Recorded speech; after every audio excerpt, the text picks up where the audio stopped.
దక్షిణామూర్తి స్వరూపంలో కూర్చున్నటువంటి పరమేశ్వరుడు సనకసనందనాదులకు మాత్రమే అందుబాటులో ఉన్నవాడు. అటువంటి దక్షిణామూర్తి స్వరూపంగా ఉన్నటువంటి పరమేశ్వరుడు లోకమునకు ధర్మ ప్రబోధాన్ని చెయ్యవలసినటువంటి అవసరం ఏర్పడింది. మనోబుద్ధ్యహంకార చిత్తాని నాహం న చ శ్రోత్వజిహ్వే న చక్రాణనేత్రే న చర్వ్యోమ భూమిర్న తేజో న వాయుః చిదానందరూప శివోహం శివోహం చిదానందరూప శివోహం శివోహం శివోహం శివోహం శివోహం శివోహం. ఎందుచేత అంటే మీరు కొంచెం జాగ్రత్తగా పరిశీలనం చేస్తే అసలు మతమన్న మాట అన్వయం అవ్వదు సనాతన ధర్మానికి. మతము అంటే ఒక మతిలోంచి పుట్టినది, అది ఎవరో ఒక్కరి యొక్క మస్తిష్కంలోంచి ఆవిర్భవించినది కాదు, అది సనాతనము. ఈశ్వరుడు ఎప్పుడున్నాడని మీరు అనుకుంటున్నారో అప్పటి నుంచి కూడా ఈ ధర్మం ఉన్నది. దీని పేరే ధర్మము, అంతే, సనాతనమైన ధర్మము. ధర్మము అనేటటువంటి మాట సంస్కృతంలో ఉన్న ఈ మాట అసలు చాలా భాషలలో లేనే లేదు. అందుకే మీకు ఇంగ్లీష్లో ధర్మము అనేటటువంటి మాటకి సమానమైనటువంటి మాట లేక వాళ్ళు ఏం చేస్తారంటే ధర్మాన్ని ఇంగ్లీష్లో ధర్మ అని రాసుకుంటారు, DHARMA అని రాస్తారు తప్ప అసలు ధర్మమునకు తుల్యమైనటువంటి మాటే లేదు. అసలు ధర్మము అనబడేటటువంటి మాటకి తుల్యమైన మాట లేని భాషని పలికేటటువంటి వాళ్ళకి ధర్మం గురించి తెలిసిన ఎలా అనుకుంటారు? ధర్మం గురించి తెలుసున్న జాతి ఏదైనా ఉంటే ఒక్క ఆర్ష సంప్రదాయంలో ఉన్నటువంటి సనాతన ధర్మమునందున్న వారికి మాత్రమే తెలుసు. అటువంటి సనాతన ధర్మమునందు వ్యక్తి ఎలా జీవించాలి అనేటటువంటిది వేదమునందు చెప్పబడింది. ఆ వేదము ఈశ్వర ప్రోక్తము, అపౌరుషేయము, అది మనుష్యులు చెప్పినది కాదు. అటువంటి వేదము మనకి ఒక నిబంధన విధించింది. ఏమిటి ఆ సిద్ధాంతం అంటే కృతజ్ఞతతో జీవించడం. దేవతలకి మనుష్యులకు ఒక అవినాభావ సంబంధం. నేను నిన్న మీతో పేర్కొన్నాను ఒక విషయాన్ని. ఒక వర్గము దేవతలు, ఒక వర్గము మనుష్యులు, ఒక వర్గము రాక్షసులు, ఒక వర్గము ఋషులు. ఇందులో ఋషులు ధ్యానమునందు ఈశ్వరవాక్కు విని మంత్రశక్తిని కల్పించారు, మంత్రములను మనకిచ్చారు. దేవతలు మనకి ఉపకారం చేయడం కోసం వర్షం కురిపిస్తారు. దేవతలు మనకి కావలసినటువంటి సుఖములకు స్థానములను ఉద్దీపనం చేస్తారు. మనం దేవతలకి కావలసినటువంటి అన్నాన్ని సమకూరుస్తాం. ఇది వేదమునందు ఏర్పాటు చేసినటువంటి వ్యవస్థ, ఈశ్వరుడు పెట్టిన వ్యవస్థ. దేవతలు వర్షం కురిపిస్తే మనకు అన్నం దొరుకుతుంది. మనం ఏం చేస్తామంటే దేవతల పేరు చెప్పి స్వాహాకారంతో హవిస్సునిస్తాం. ఈ హవిస్సు దేవతలు పుచ్చుకుంటారు. పుచ్చుకుని వాళ్ళ కడుపు నిండి వాళ్ళు సంతోషిస్తారు. వీళ్ళు కృతజ్ఞతతో బ్రతుకుతున్నారా అని మళ్ళీ అభ్యున్నతికారకమైనటువంటి వాటిని వాళ్ళు మనకు అనుగ్రహిస్తారు. కాబట్టి దేవతలు మనుష్యుల మీద ఆధారపడతారు అన్నానికి, మనుష్యులు దేవతల మీద ఆధారపడతారు అన్నానికి. ఇది ఒక చక్రం, ధర్మచక్రం. ఈ చక్రంలో వైక్లభ్యము రావడం అన్నది ఎందుకు తటస్థిస్తుంది అంటే యజ్ఞయాగాది క్రతువులు ఆగిపోవడం అనేటటువంటి పరిస్థితి ఏర్పడడానికి కారణం అత్యంత ఆకర్షణీయమైనటువంటి మాటలతో ధర్మ విరుద్ధమైన సిద్ధాంతాన్ని ప్రతిపాదనం చేసి వేద విరుద్ధమైనటువంటి భావాల్ని బాగా ప్రచోదనం చేసి ఈశ్వరుడు ఏది చెప్పాడో అలా చెయ్యకూడదు అనేటటువంటి స్థితి మనసులో ఎందుకు కల్పింపబడుతుంది. అదిగో అటువంటి స్థితి కల్పించినప్పుడు దాన్ని చక్కదిద్దడానికి శంకరుడు బయలుదేరి రావాలి. ఇప్పుడు బయలుదేరి రావాలి అన్నప్పుడు మీరు రెండు విషయములను గ్రహించవలసి ఉంటుంది. ఈశ్వరుడు తనంత తాను జోక్యం చేసుకోడు. ముందు వెళ్ళి చెప్పవలసిన వాళ్ళు ఎవరంటే దేవతలు. వాళ్ళు వెళ్ళి అడగాలి, అయా ధర్మచక్రము తిరగడంలో దోషం వచ్చింది. ఇప్పుడు మనుష్యుల యందు అధర్మ బుద్ధి ప్రవేశించింది. వాళ్ళు వేదము ఎలా చెప్పిందో అలా జీవించట్లేదు, దానివల్ల మాకు హవిస్సు లభించట్లేదు. రెండవ వర్గం ఒకటి ఉంటుంది, అది ఇంతమంది వైదిక ధర్మాన్ని విడిచిపెట్టేస్తున్నా ఎక్కడో అక్కడ ఇంకా వైదిక ధర్మాన్ని పట్టుకుని బ్రతుకుతున్నటువంటి మహాభక్తులైన వాళ్ళు ఉంటారు. అటువంటి వాళ్ళు ఈశ్వరుడి యొక్క అనుగ్రహం చేత మాకు సంతానము కలగాలి అని ప్రార్థన చేసేవాళ్ళు ఉంటారు. ఇప్పుడు ఈశ్వరుడు అవతారము అంటే తార అంటే పైన ఉండడం, అవతార అంటే కిందకి దిగడం. ఈశ్వరుడు కిందకి దిగడము అంటే ఆయన కూడా పాంచభౌతికమైనటువంటి శరీరముతో ఈ భూమండలం మీద కదలాలి. అందుకే అప్పుడప్పుడు ఈశ్వర సంబంధమైనటువంటి తేజస్సుని ప్రకటనం చేస్తాడు. కానీ ఎక్కువగా సామాన్యమైన మనుష్యుడు ఎలా తిరుగుతాడో అలా తిరుగుతాడు. ప్రత్యేకించి చైత్ర వైశాఖ మాసములు రెండు మనుష్యుల జీవితానికి కట్టుబాటు నేర్పినటువంటి ఇద్దరు మహాపురుషులు పుట్టినటువంటి నెలలు. చైత్రమాసంలో నవమి నాడు రామచంద్రమూర్తి ఆవిర్భవించారు, మనుష్యులకు నడవడి నేర్పారు. వైశాఖ మాసంలో శంకరాచార్యుల వారు ఆవిర్భవించారు, మనుష్యులకి ధర్మాన్ని ప్రవర్తనని నేర్పారు. ఈ రెండు అవతారములు చైత్ర వైశాఖ మాసములలోనే వచ్చాయి. ఇందులో అప్పుడప్పుడు అతిమానుష చేష్టితములు ప్రకటింపబడతాయి. శంకర భగవత్పాదులు కూడా నర్మదా నదికి వరదలు వస్తే ఆ నీటినంతటినీ తన కమండలంలోకి పెట్టేశారు. అప్పుడప్పుడు అలా అతిమానుష చేష్టితములను ప్రకటించినా ఎక్కువ కాలం మాత్రం సామాన్యమైన మనుష్యుడు ఎలా తిరుగుతాడో అలాగే తిరుగుతారు. అలా ఎందుకు తిరుగుతారు అంటే దాన్ని కారుణ్యము అని పిలుస్తారు.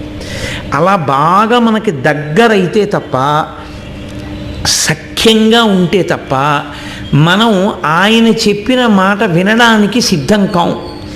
ఇలా మనని బాగా దగ్గరకి తీసుకుని తప్పు చేస్తున్న వాళ్ళని పూర్వయుగాల్లో శ్రీ మహావిష్ణువు అవతార స్వీకారం చేసి సంహారం చేసినట్లు కాకుండా అనునయంతో మాట్లాడి మళ్ళీ ధార్మికత వైపుకి తిప్పాలి. అందుకని బాగా కిందకి దిగి రావాలి. చాలామందిని కలుసుకోవడానికి వీలుగా సన్యాసి రూపంలో తిరగాలి. అందుకే వైదికమైనటువంటి సిద్ధాంత ప్రకటనం చెయ్యాలి. నిన్న మీతో నేను మనవి చేశాను, వైదికము అన్న మాటకు అర్థం వేదము ఒక ఈశ్వరుడు ఎన్ని ప్రధాన స్వరూపములను ధరించాడో చెప్పి సూక్తములను చెప్తుంది. ఒక్కొక్క దేవతా స్వరూపాన్ని స్తోత్రం చేస్తుంది. ఉక్తము బాగా చెప్పబడినది. అన్ని ఈశ్వర స్వరూపాలని సమాన బుద్ధితో ఆదరించగలగాలి. అదే ఈశ్వరుని యొక్క రూపమని. వేదము ఏ ఏ రూపములను గుర్తించి లఘుగాయత్రి ఇచ్చిందో ఆ రూపములను గురించి మాత్రమే నేను మాట్లాడుతున్నాను తప్ప నేను అన్నిటి గురించి మాట్లాడటం లేదు. వేదము ఏ ఏ స్వరూపములు ఈశ్వర స్వరూపములని చెప్పిందో వాటన్నిటి యందు సమబుద్ధితో ఉండాలి. ఇప్పుడు అది ముందు మనకి నేర్పడం కోసం ఆయన కూడా అటువంటి విధానాన్ని స్వీకరించారు. అంతఃశాక్తో, అది అమ్మవారి యొక్క స్వరూపం కారుణ్యం, దయ. అందుకే అందరికీ దగ్గరగా ఆయనే వచ్చారు, ఆయనే తిరిగారు ఆసేతు హిమాచల పర్యంతం. శివుడిగా కూర్చుంటే శంభుమూర్తిగా మనకు అందడు, ఆయనే దిగి వచ్చి ప్రతి ఊరు తిరిగారు. ఇది కారుణ్యం. అంతఃశాక్తో బహిశైవ, పైకి శివస్వరూపం. పైకి శివస్వరూపం అంటే చాలామంది అనుకునే అభిప్రాయం ఏమిటంటే శంకరాచార్యుల వారు విభూతి పెట్టుకుంటారు కాబట్టి ఆయన కేవలము శివభక్తుడు అనుకుంటారు. అంతకన్నా దోషం ఇంకోట్లేదు. విభూతి ధారణము కేవలముగా శివభక్తులు మాత్రమే చేసేది కాదు అని మొట్టమొదట గుర్తించవలసి ఉంటుంది. విభూతి ధారణము వేదప్రోక్తము. విభూతి రేణువులు అంటే దాని యందు సిద్ధులన్నీ ఉంటాయి, దాని యందు వైరాగ్యం ఉంటుంది, దాని యందు జ్ఞానం ఉంటుంది, దాని యందే సంపద ఉంటుంది. ఈ లోకములన్నీ లయమైపోయిన తర్వాత ఆ బూదికణముల యందు మళ్ళీ పునఃసృష్టి వ్యూహాన్ని ఉంచుతాడు ఈశ్వరుడు. ఉంచి తన శరీరమునకు అలదుకుంటాడు. చిట్ట చివరికి ఏ వస్తువైనా బూది కింద మారిపోతుంది.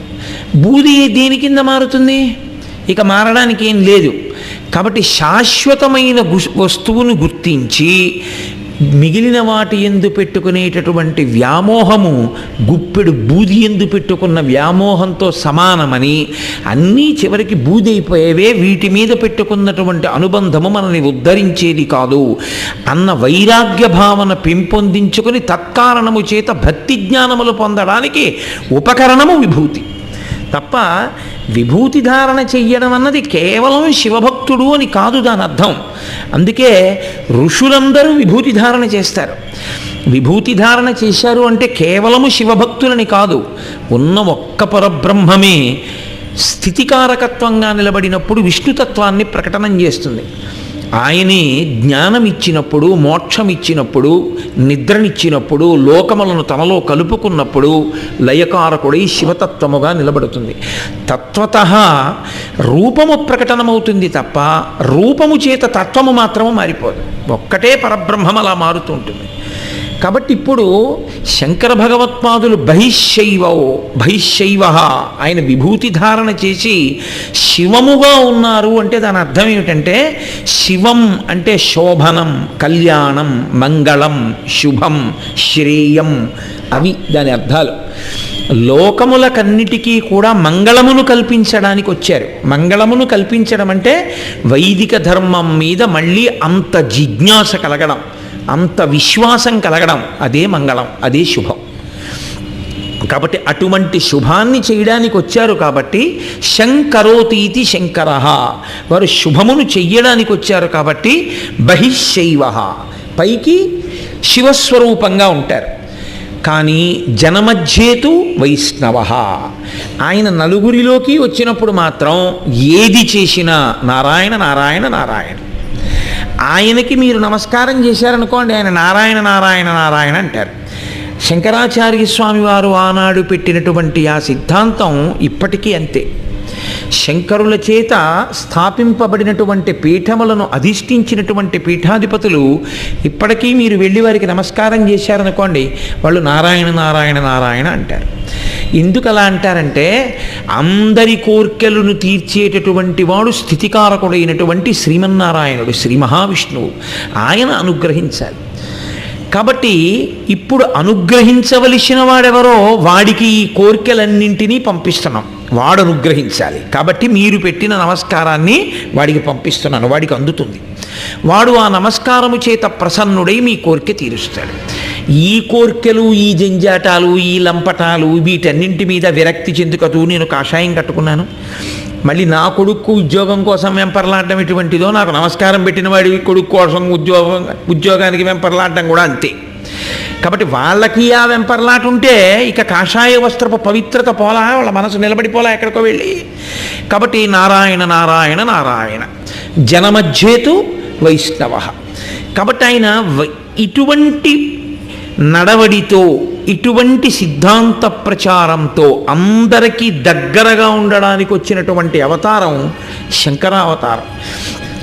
ఇప్పుడు అటువంటి అవతారం రావాలి అంటే మీతో నేను మనవి చేశాను, ధర్మమునకు వైక్లభ్యము కలిగిందని చెప్పేవాళ్ళు ఒకళ్ళు ఉండాలి, నువ్వు అనుగ్రహించి మాకు సంతానం ఇయ్యి అని అడిగేటటువంటి భక్తులు ఒకళ్ళు ఉండాలి. సంతానము ఆయన అనుగ్రహం చేత కలుగుతుందని నమ్మిన వాళ్ళెవరో వాళ్ళు భక్తి శ్రద్ధ ఉన్నవాళ్ళు. కాబట్టి అంత భక్తులైన వాళ్ళు ఎవరున్నారో వాళ్ళ కడుపునే ఈశ్వరుడు అవతారాన్ని స్వీకరిస్తాడు. కాబట్టి ఇప్పుడు ఈ రెండు కలియాలి, కలిస్తే కానీ అవతారము రావడం కుదరదు. అందుకే మీరు ఎప్పుడైనా పౌరాణిక వాంగ్మయాన్ని పరిశీలిస్తే ఈశ్వరుడు అవతారం స్వీకరించినప్పుడు కారణం చెప్తాడు, మీ కడుపున ఇందుకు పుడుతున్నాను అని చెప్తాడు. విష్ణువు యొక్క అవతారములను మీరు పరిశీలనం చేస్తే ఆయన ఎప్పుడు అవతారం తీసుకున్నా ఎవరి కడుపున తాను పుట్టవలసి వస్తోందో వాళ్ళకి ఆ కారణం చెప్తాడు, ఇదిగో వీళ్ళ కడుపున పుడుతున్నాను అంటాడు. దానికి ఒక కారణాన్ని చెప్తాడు, వాళ్ళ భక్తి కారణంగా నేను వాళ్ళ కడుపున పుడుతున్నాను, అవతార స్వీకారం చేస్తున్నానంటాడు.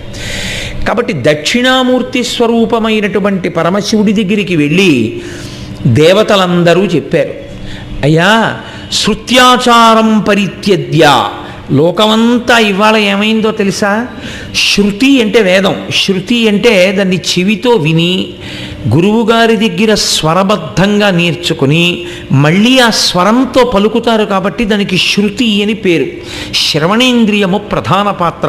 అంతేకాని రేడియోలో వేదం నేర్చుకోవడమును పోస్టల్ ట్యూషన్లో వేదం నేర్చుకోవడం ఉండదు. వేదం నేర్చుకోవడం అంటే గురువుగారి పాదాల దగ్గర కూర్చుని నేర్చుకోవాలంతే. గురువుగారు స్వరంతో చెప్తుంటే స్వరంతో శిష్యుడు నేర్చుకోవాలి.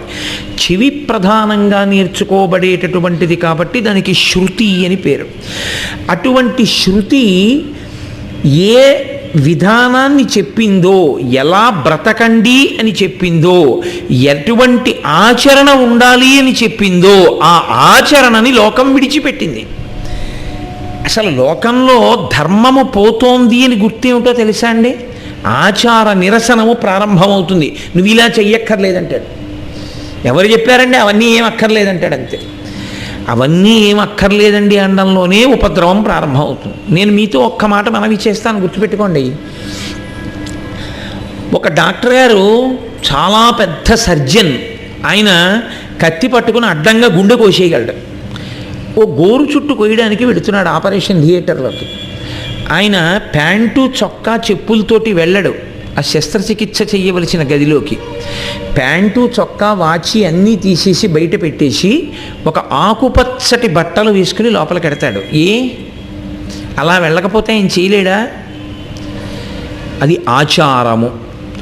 ఒక్కొక్క రకంగా ప్రవర్తించడం వల్ల మనస్సు యందు దుష్ట సంకల్పములు ఉదయించకుండా మనసుకి పవిత్రత కల్పించడానికి దీన్ని ఆధారం చేస్తారు.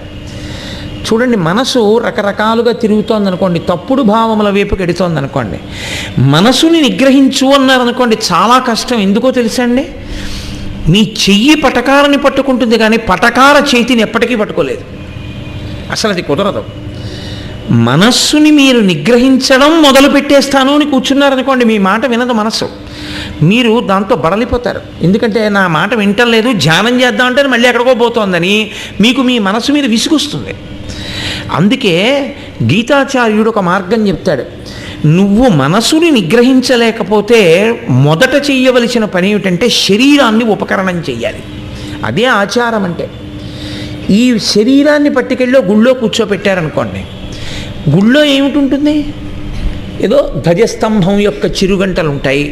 ఎవరో లలితా సహస్రం పారాయణ చేస్తూ ఉంటారు, ఎవరో ఒక ఆయన ప్రవచనం చేస్తూ ఉంటారు, లేకపోతే ఎవరో ఒకళ్ళు భగవంతుడి మీద పాట పాడుతూ ఉంటారు. ఇప్పుడు మనసు జ్ఞానేంద్రియముల ద్వారా వీటి వంక చూడడం మొదలుపెట్టి దానికి ఉన్నటువంటి బలహీనత ఏమిటో తెలుసా అండి? ఏనుగు తనని కట్టవలసిన గొలుసు తానే అందించినట్లు రోజు సాయంకాలం 6 గంటలకి గుడికెడతాను అని మీరు 10 రోజులు వెళ్ళారనుకోండి, విసుక్కుంటూనో కసురుకుంటూనో, 11వ రోజున 6 అయింది గుడికి వెళ్ళాలి కదూ అని అదే గుర్తు చేస్తుంది తప్ప వీడు ఇవాళ ఏదో పనిలో ఉన్నాడు ఏమార్చేద్దాం అనుకోదు. 6ంటికి గుడికి వెళ్ళాలి కదా అంటుంది విసుక్కుంటూ. మీరు వెళ్ళగా ఏమవుతుందో తెలుసా? మీకు ఆ ధ్వజస్తంభం మీద, ఈశ్వర స్వరూపం మీద, ఆ ముఖమంటపం మీద, అక్కడికి వచ్చే వాళ్ళ మీద, ఆ కార్యక్రమాల మీద అనురక్తి కలుగుతుంది. రోజు వస్తుంటారు మేస్టారు, మీరు రండి అని చెప్పి ఆయన ఒక కరపత్రం ఇస్తాడు. అనుకోకుండా శంకర జయంతికి పల్లకి పట్టుకోవడానికి ఎడతావు. నీ జీవితంలో ఒక పెద్ద మలుపు తిరిగింది. కాబట్టి ఆచారం అనేది దేని కొరకు నిర్దేశింపబడిందంటే మనసు విచ్చలవిడిగా తిరగడానికి వీలు లేకుండా నీకొక హెచ్చరిక చేయడానికి ఆచారకాండ వచ్చింది. అబ్బాయి ఒక మడిబట్ట కట్టుకో అంటే, మడిబట్ట కట్టుకుంటేనే పూజ చేయాలా అండి అన్నావనుకో, అది వితండవాదన. మడిబట్ట కట్టుకుని నువ్వు కూర్చుంటే నేను ఒక ప్రత్యేకమైనటువంటి స్థితిలో ఉన్నాను, ఇప్పుడు నేను ఒక పవిత్రమైన స్థితిలో ఉన్నాను, ఆ పవిత్రత నా మనసు కూడా అలా ఉండాలి. ఇప్పుడు నేను అన్యథా ఆలోచనలు చేయకూడదు, కోపంగా మాట్లాడకూడదు, ఇప్పుడు నేను ఎవరి మీద కేకలేయకూడదు, ఇప్పుడు నేను మధ్యలో ఎవరితో ఏమీ మాట్లాడకూడదు. ఇది కట్టుకుని ఎంతసేపు ఉంటానో అంతసేపు భగవత్ సంబంధమైన ఆలోచనతోనే ఉండాలి. చాలదా? ఒకానొకప్పుడు ఒక గురువుగారిని, దయానంద సరస్వతి గారిని ఒక ఆవిడ అడిగింది, మా అత్తగారు పూజ చేస్తుంది 1 గంట సేపు రోజు, ఆ గంట సేపే ఆవిడ మాట్లాడరు, మిగిలినటువంటి సమయంలో నిద్రపోతే తప్ప ఆవిడ తిడుతూనే ఉంటుంది. ఆవిడ పూజకి ఏమిటి ఫలితం అని అడిగింది. అడిగితే దయానంద సరస్వతి అన్నారు, ఆ గంట సేపు నిన్ను తిట్టకపోవడమే ఆ పూజకి ఫలితం అన్నారు. అది కూడా లేకపోతే ఆ గంట సేపు మౌనంగా ఉండడానికి ఆస్కారం ఎందుకు వచ్చింది? పూజ అన్న మందిరంలోకి ఒకటి వెళ్ళి కూర్చుంది కాబట్టి. ఆచారం ఏదో తెలివి తక్కువ వాళ్ళై పెట్టలేదు పెద్దవాళ్ళు. నీ మనసుని నిగ్రహించడానికి కావలసినటువంటి స్థితిని ఏర్పాటు చేశారు. ఆచారం ఎందుకండి అంటే నీ మనసుని ఎలా నిలబెడతావు? ఇక నీ మనసుని నిలబెట్టేదే ఉండదు. ఎప్పుడు ఆచారమును విడిచిపెట్టిన వాడు ఎందుకెడతాడు అంటే కోరికతో మాత్రమే ఉంటాడు తప్ప వాడు ఉన్నతిని పొందడం అనేటటువంటిది సాధ్యం కాదు. కాబట్టి ఆచార నిరసనము జరుగుతోంది లోకంలో. శృతి మార్గం పరిత్యజ్య, వేదం ఏం చెప్పిందో ఆ మార్గాన్ని విడిచిపెట్టేస్తున్నారు. కర్మానుష్ఠానం పోతోంది లోకంలో. కాబట్టి జ్ఞానము కలిగే అవకాశం లేదు. భక్తి అన్న మాటకు అర్థం లేదు. కాబట్టి ఈశ్వర ప్రమాదం వస్తోంది లోకంలో. ఇప్పుడు లోకమునకంతటికీ కూడా మళ్ళీ వైదిక ధర్మాన్ని నిలబెట్టవలసినటువంటి అవసరం వచ్చింది. కాబట్టి మీరు అవతార స్వీకారం చేసి రావలసింది. ఇక్కడ మీరు ఒక విషయాన్ని గమనించాలి. ఎప్పుడైతే లోకమునందు ఆచారము భ్రష్టమైందో ఒక మాట ప్రబలుతుంది. ఏమిటో తెలుసా అండి? లోపల భక్తి ఉంటే చాలదేమిటండి అంటాడు. నేను మిమ్మల్ని ప్రశ్న వేస్తాను, మీరు ఆలోచించండి. నాకు మా అబ్బాయి మీద చాలా ప్రేమ ఉంది మనసులో. అక్షయ తృతీయ కదా అని చెప్పి మా ఇంటికి వచ్చిన వాళ్ళందరూ పట్టుకొచ్చి బోల్డ్ అన్ని మామిడి పళ్ళు ఇచ్చారు. మామిడి పళ్ళు పెట్టిన గదిలోకి వెడితే మంచి సువాసన వస్తుంది. అరే, నా కొడుక్కి మామిడి పళ్ళు అంటే చాలా ఇష్టం, పాపం వాడు ఉంటే తినేవాడే అని మనసులో అనిపించింది. నా మనసులో ప్రేమ లేదేమిటి? అందుకని నేను ఊరుకున్నానా? నా మనసులో ప్రేమ ఉంది కాబట్టి నాకు అత్యంత సన్నిహితులైన వాళ్ళని పిలిచి, ఏమండి ఈ మామిడి పళ్ళన్నీ ఓ అట్టపెట్టెలో పెట్టి హైదరాబాద్ వెళ్ళే బస్సులో ఇస్తే అవి అక్కడ మా వాడు తీసుకునే అవకాశం ఏమైనా ఉంటుందా అంటే, గురువుగారు ఉండండి ప్రయత్నం చేస్తామని మా ఇంటికి వచ్చి ఒక బస్సు వాళ్ళని పట్టుకున్నామండి, మీరు అట్టపెట్టి కట్టిచ్చేసి దాని మీద అడ్రస్ రాసేస్తే రేపొద్దున్న ఆ బస్సు దగ్గరికి వెళ్ళి మీ అబ్బాయి అట్టపెట్టె తీసేసుకోవచ్చు. కాబట్టి మీరు అట్టపెట్టెలో మామిడి పళ్ళు పెట్టి ఇచ్చేయండి అంటే సంతోషంగా అట్టపెట్టెలో అన్ని మామిడి పళ్ళు పెట్టి తాడు కట్టేసి ఇచ్చేస్తున్నానా లేదా? ఎందుకు ఇచ్చాను? ఏమి నా మనసులో ప్రేమ ఉంటే చాలదేమిటి? మామిడి పళ్ళు పెట్టడం ఎందుకు? నా కొడుకు కన్నానా? మనసులో ప్రేమ ఉన్నది అనడానికి గుర్తు కర్మగా ప్రకటనం అవడమే. మామిడి పళ్ళు పంపకుండా ఎలా ఉండగలిగావు? నీ మనస్సులో నిజంగా ఈశ్వరుడి మీద భక్తి ఉంటే ఆచారమును పాటించకుండా ఎలా ఉంటావు? ఆచార భ్రష్టుడు ఎందుకు అవుతావు వేదాన్ని తిరస్కరించి? ఇక్కడ వస్తోంది వితండవాదన. దీన్ని వితండవాదం అంటారు. ఈ వితండవాదన పోగొట్టాలి. అందుకని మహానుభావుడు ఆసీతి హిమాచల పర్యంతము సత్యదండాన్ని చేత్తో పట్టుకుని కుక్కల్ని కొట్టినట్టు కొట్టాడు.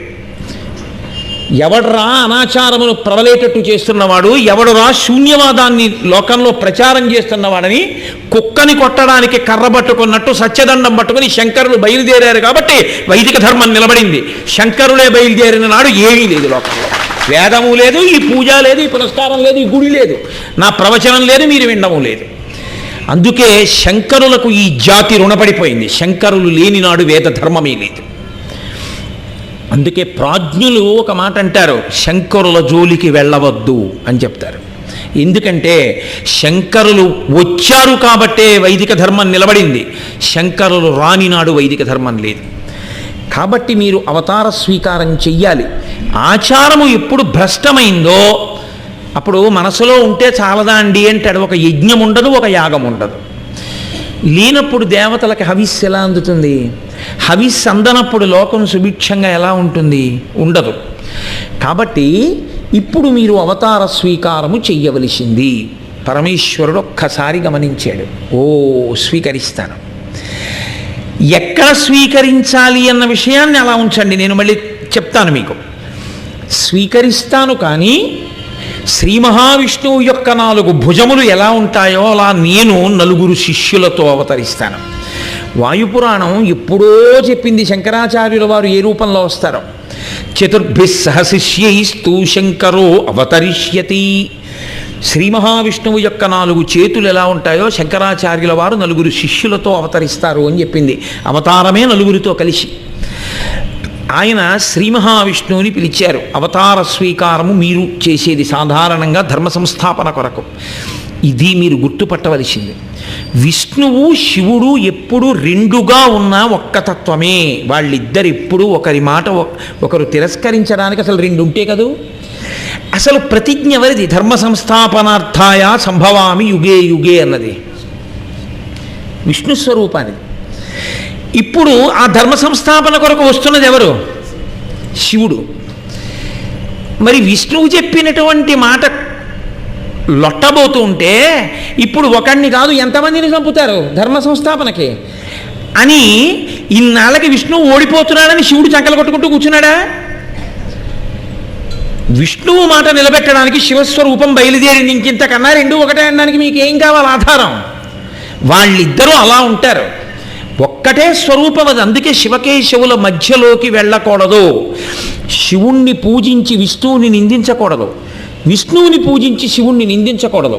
రెండూ ఒక్కటే. ఆ స్వరూపమే ఇలా ఉంది, ఈ రూపమే అలా ఉంది. అది పరిపూర్ణమైన భక్తి. అప్పుడు మీరు రామాయణం చదివి పొంగిపోగలరు, శివమహాపురాణం చదివి పొంగిపోగలరు, లలితా సహస్రం చదివి పరవశించగలరు, విష్ణు సహస్రం చదివి రోమాంచితం కాగలరు. లేనినాడు మీ ఇంట్లో కొన్ని పుస్తకాలు ఉంచుకోవడానికి మీరు బెంగెట్టుకుంటారు. ఎందుకు వచ్చిన అల్లరి? కాబట్టి అది వైదికం అంటారు. ఆ స్థితికి ఎదగాలి సాధన చేత మనిషి. కాబట్టి ఇప్పుడు ఆయన అన్నారు, నేను అవతరిస్తాను, నాతో పాటు నలుగురు రావాలి. విష్ణువు పద్మపాదాచార్యుల వారిగా రావాలి, మొదటి శిష్యుడు. బ్రహ్మగారు సురీశ్వరాచార్యుల వారిగా రావాలి.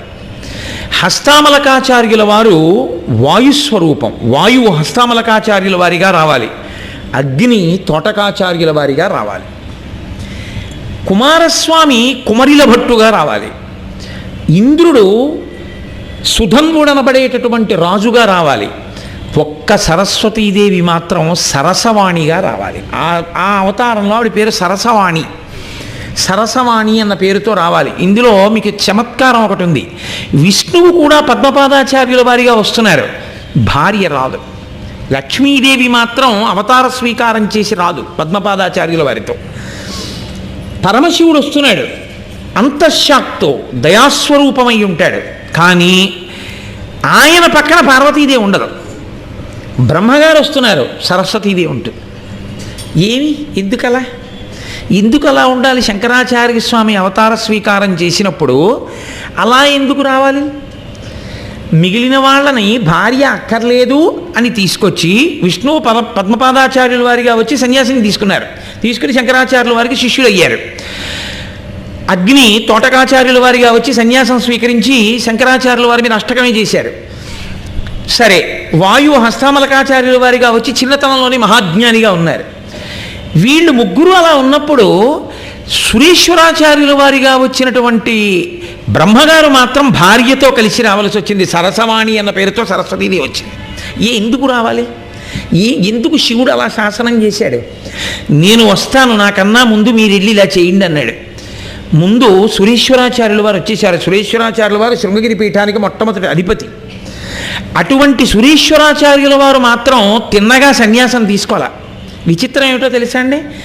శంకరులకు సాయం చెయ్యడానికి అవతరించినటువంటి బ్రహ్మగారు శంకరాచార్యుల వారిని వ్యతిరేకించి తిరిగారు చాలా కాలం. అది శివశాసనమే, నువ్వు అలాగే తిరుగుకొన్నాళ్ళని చెప్పారు. ఎందుకు అలాగా? ఇది పెద్ద చమత్కారం. ఆదిశంకరులు రావడం అంటే అంత తేలిగ్గా ఏం రాలేదా అవతారం? ఇన్ని మలుపులు తిరిగితే వచ్చింది. బ్రహ్మగారిని గృహస్థాశ్రమంలోకి వెళ్ళమన్నారు ముందు, అందుకని భార్యతో కలిపి పంపారు. ఎందుకో తెలుసా అండి? ఈ దేశంలో పుట్టినటువంటి వాళ్ళకి శారదా కటాక్షం అనేటటువంటిది నిరంతరము దొరకాలి. అందుకే వనదుర్గ మంత్రములతో కట్టేసి శారదాదేవిని తీసుకొచ్చి ఈ భూమి మీద అలాగే కూర్చోపెట్టట్టే పెట్టారు, వెళ్ళిపోకుండా వెళ్ళి. అందుకే శృంగగిరిలో శారదాదేవిని చందనపు శాఖలోకి ప్రవేశపెట్టి చందనపు మూర్తిలోకి పెట్టి శంకరాచార్యుల వారు ప్రతిష్ఠ చేశారు. అందుకే ఆ శారద అన్న పేరు, సరస్వతి అన్న పేరు శంకరాచార్యుల వారికి అంత గౌరవం. శృంగగిరి శారదాపీఠం, కంచి శారదా మఠం. కంచిలో ఉన్నటువంటి యతులు, కంచిలో ఉన్నటువంటి పీఠాధిపతులు ఇంద్ర సరస్వతి, సరస్వతి పేరుతో ఉంటారు. చంద్రశేఖరేంద్ర సరస్వతి, మహాదేవేంద్ర సరస్వతి, జయేంద్ర సరస్వతి, శంకర విజయేంద్ర సరస్వతి. అక్కడ ఉన్న వాళ్ళందరూ భారతి, సరస్వతి పేరు, చంద్రశేఖరేంద్ర భారతి, నృసింహ భారతి, లేకపోతే అభినవ విద్యాతీర్థ భారతి, భారతీ తీర్థస్వామి, అలా అక్కడ భారతీ పేరుతో ఉంటారు. పీఠం పేరు శారదా పీఠం, ఇక్కడ మఠం పేరు శారదా మఠం. ఇక్కడ ఉన్నవాళ్ళు ఇంద్ర సరస్వతి.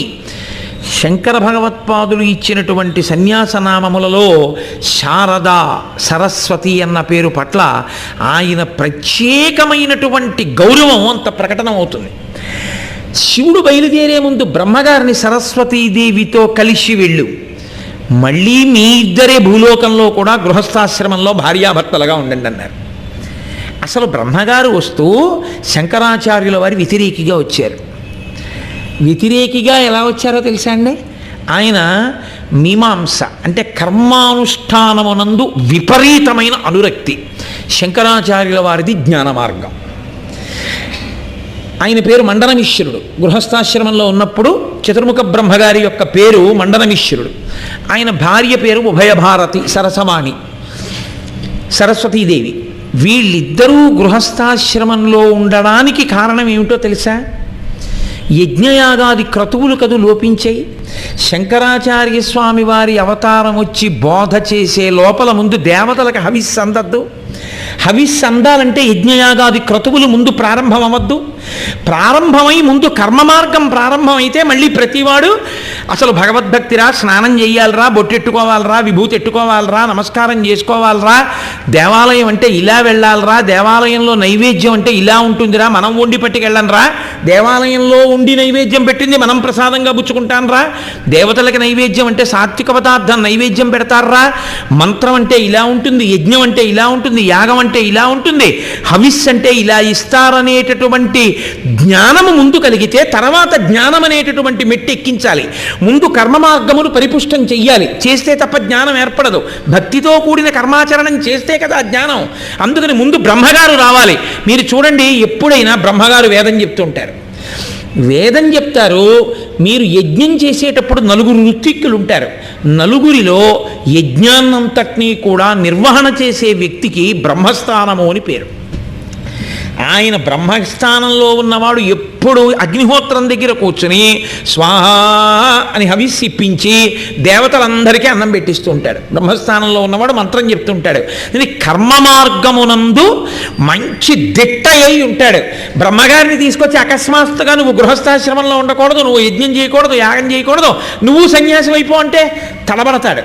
అందుకని బ్రహ్మగారిని తీసుకొచ్చి ముందు గృహస్థాశ్రమంలోకి వెళ్ళు, సరస్వతీదేవితో కలిసి వెళ్ళి కర్మ మార్గ ప్రచారం చేయి. ఓ రోజున వస్తా మీ ఇంటికి. మండనమిశ్రుడు తద్దినం పెడుతుంటే సూర్యులోంచి దిగారు శంకరాచార్యులు వారు. ఆయన మహానుభావుడు. మూలాధార చక్రం కదిలిపోతే అటువంటి వాళ్ళని ఇంకా పృథివీ అడ్డదు. గోడలోంచి ఎడతారు, గొంతులోంచి ఎడతారు, ఇందులోంచి అయినా వెళ్ళిపోతారు. ఇక పృథివీ ఆపదు. కాబట్టి ఆయన పైనుంచి కప్పులోంచి కిందకి దిగిపోయారు. ఆయనకి సన్యాసి అంటే కోపం. సరే, వాళ్ళిద్దరి మధ్య చాలా వాదన జరిగింది. నేను ఏ కోణంలో పెడుతున్నానో ఆ కోణంలో పూర్తి చేస్తాను. ఆ తర్వాత వాళ్ళిద్దరికీ చర్చ జరుగుతోంది. జ్ఞాన మార్గము గొప్ప, కర్మ మార్గము గొప్ప అని. ఇప్పుడు శంకరాచార్యుల వారంటే పరమశివుడు, మండనమిశ్రుడు అంటే చతుర్ముఖ బ్రహ్మగారు. వీళ్ళిద్దరూ వాదించుకుంటుంటే తీర్పు చెప్పేది ఎవరు చెప్పాలి? సరస్వతీదేవే కూర్చోవాలి. అందుకని ఆవిడ్ని వెళ్ళమన్నారు.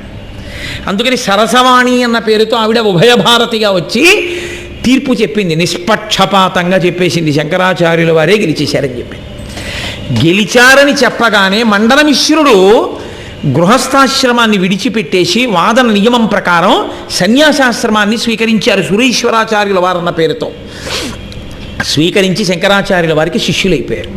కాబట్టి శంకరాచార్యుల వారు రావడానికి పూర్వమే కర్మానుష్ఠాన్ని బలంగా స్థాపన చేయడానికి బ్రహ్మగారు రావాలి. చిత్రం ఏమిటో తెలుసా అండి? అందరికన్నా చిన్నవాడు అందరికన్నా పెద్దవాడిగా వచ్చాడు. శంకరులు రాకముందు ఇంత పెద్ద ప్రణాళిక నడిచింది లోకంలో. అందరికన్నా చిన్నవాడు కుమారస్వామి. అందుకేగా కుమార అన్న శబ్దం ఆయనకి. పరమశివుడి కుమారుడు కనుక కుమార, ఆయనే కుమారుడు లోకంలో. అటువంటి సుబ్రహ్మణ్యుడు కుమరిల భట్టు ఆ పేరుతోనే వచ్చేసాడు. భట్టారక అంటే గౌరవనీయుడు అని. కుమరిల భట్టుగా వచ్చారు. ఆయన కర్మానుష్ఠానమునందు చాలా గొప్ప స్థితిని పొందినవారు. ఆయన లోకానికి కర్మ మార్గాన్ని బాగా బోధ చేశారు. ఈ బోధ చేయడం వల్ల ఏమైందంటే మళ్ళీ భక్తి, ఆచారము, సంప్రదాయము ఒక్కసారి లోకమంతా మళ్ళీ వేదం వైపుకి తిరగడం మొదలుపెట్టింది. ఇప్పుడు దీన్ని బాగా పరిపుష్టం చేయడానికి శంకరాచార్యుల వారు రావాలి. అందుకని బ్రహ్మగారిని ఒక్కరిని మాత్రం నువ్వు గృహస్థాశ్రమంలో ఉండి సన్యసించేటట్టుగా వెళ్ళు. మరి సరస్వతీదేవి మండనమిశ్రుడిగా ఉన్న బ్రహ్మగారు సన్యసించి సురేశ్వరాచార్యులు వారు అయిపోతే ఒక్కత్తి సరస్వతీదేవి ఇంట్లో ఉంటుందా? ఆవిడ అవతార పరిసమాప్తి చేసేసి బ్రహ్మలోకానికి వెళ్ళిపోతుంది.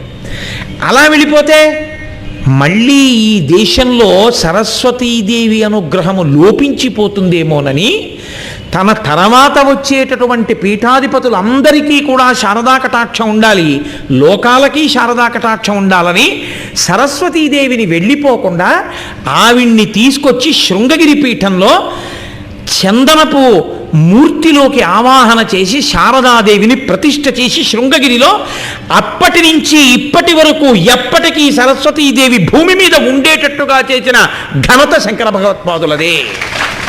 కాబట్టి బ్రహ్మగారిని సరస్వతితో కలిపి భూమి మీదకి దింపాడు శంకరుడు. దింపి ఇప్పుడు తాను అవతారమును స్వీకరించాలి, తాను రావాలి. ఎక్కడికి రావాలి? ఇంత పెద్ద భారతదేశం ఉంది.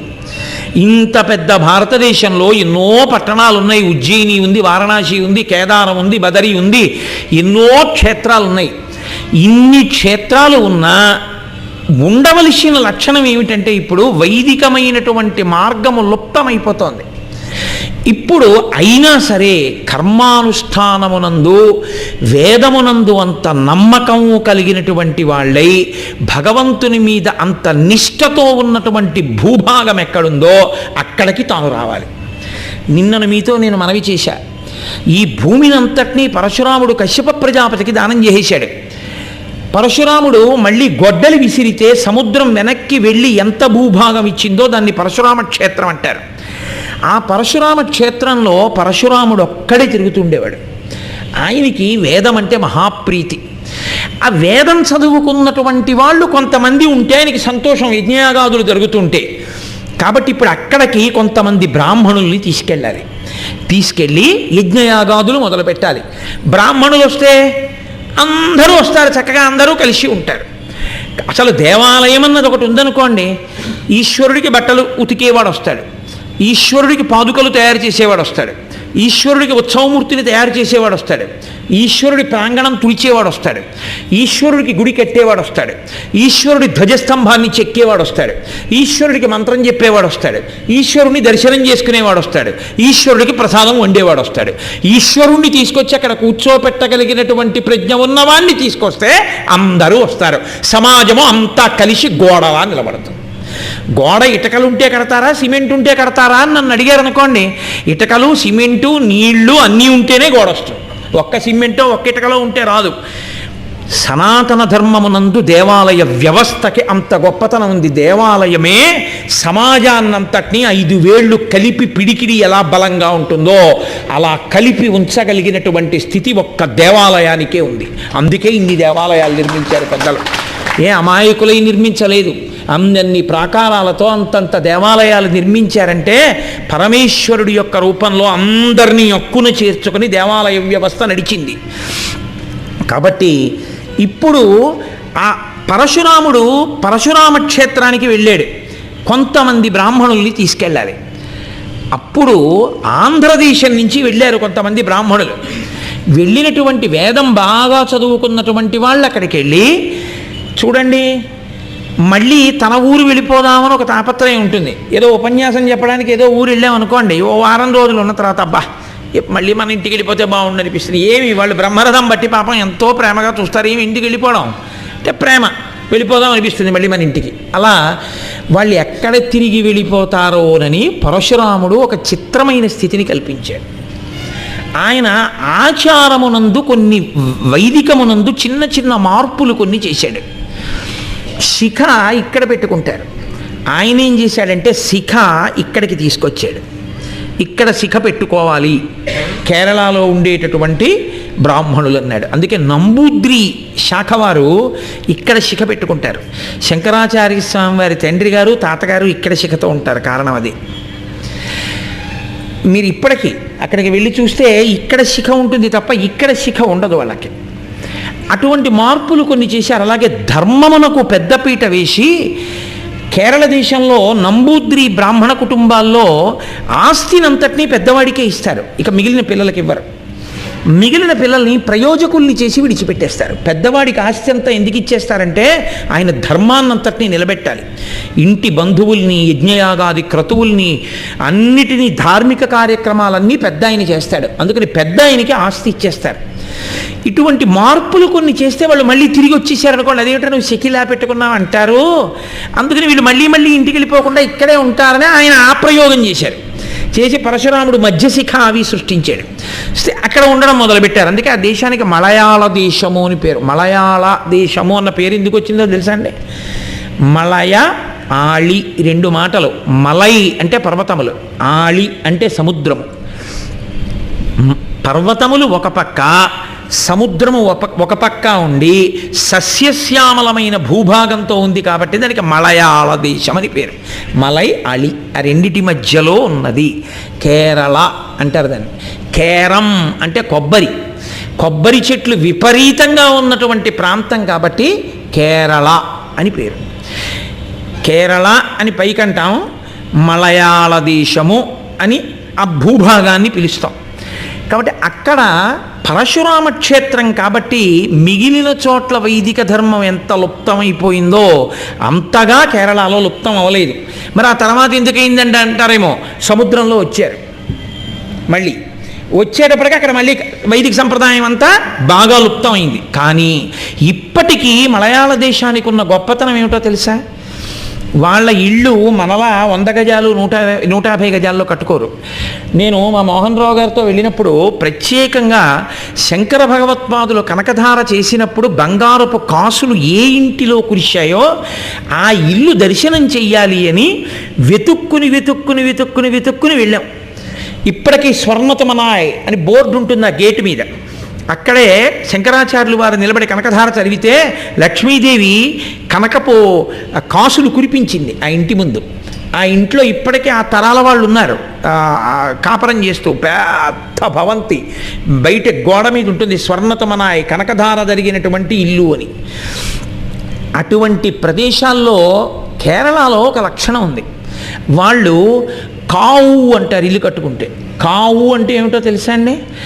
పెద్ద విశాలమైన ప్రాంగణం ఉంటుంది, ఓ 2 ఎకరాల స్థలంలో కట్టుకుంటారు ఇల్లు. మధ్యలో ఇల్లు ఉంటుంది, చుట్టూ తోటలు ఉంటాయి, రకరకాల తోటలు. ప్రత్యేకించి సుగంధ ద్రవ్యాలు వేసుకుంటారు, మిరియాలు, లవంగాలు, యాలుకలు. అందుకే మీరు కేరళలో కాలడీ అగ్రహారం వైపుకే లోపలికి వెడితే ఇల్లు అయ్యి వీళ్ళు ఎలా ఉంటారు అనిపిస్తుంది మనకి. చాలా ఆశ్చర్యంగా ఉంటుంది నిజంగా.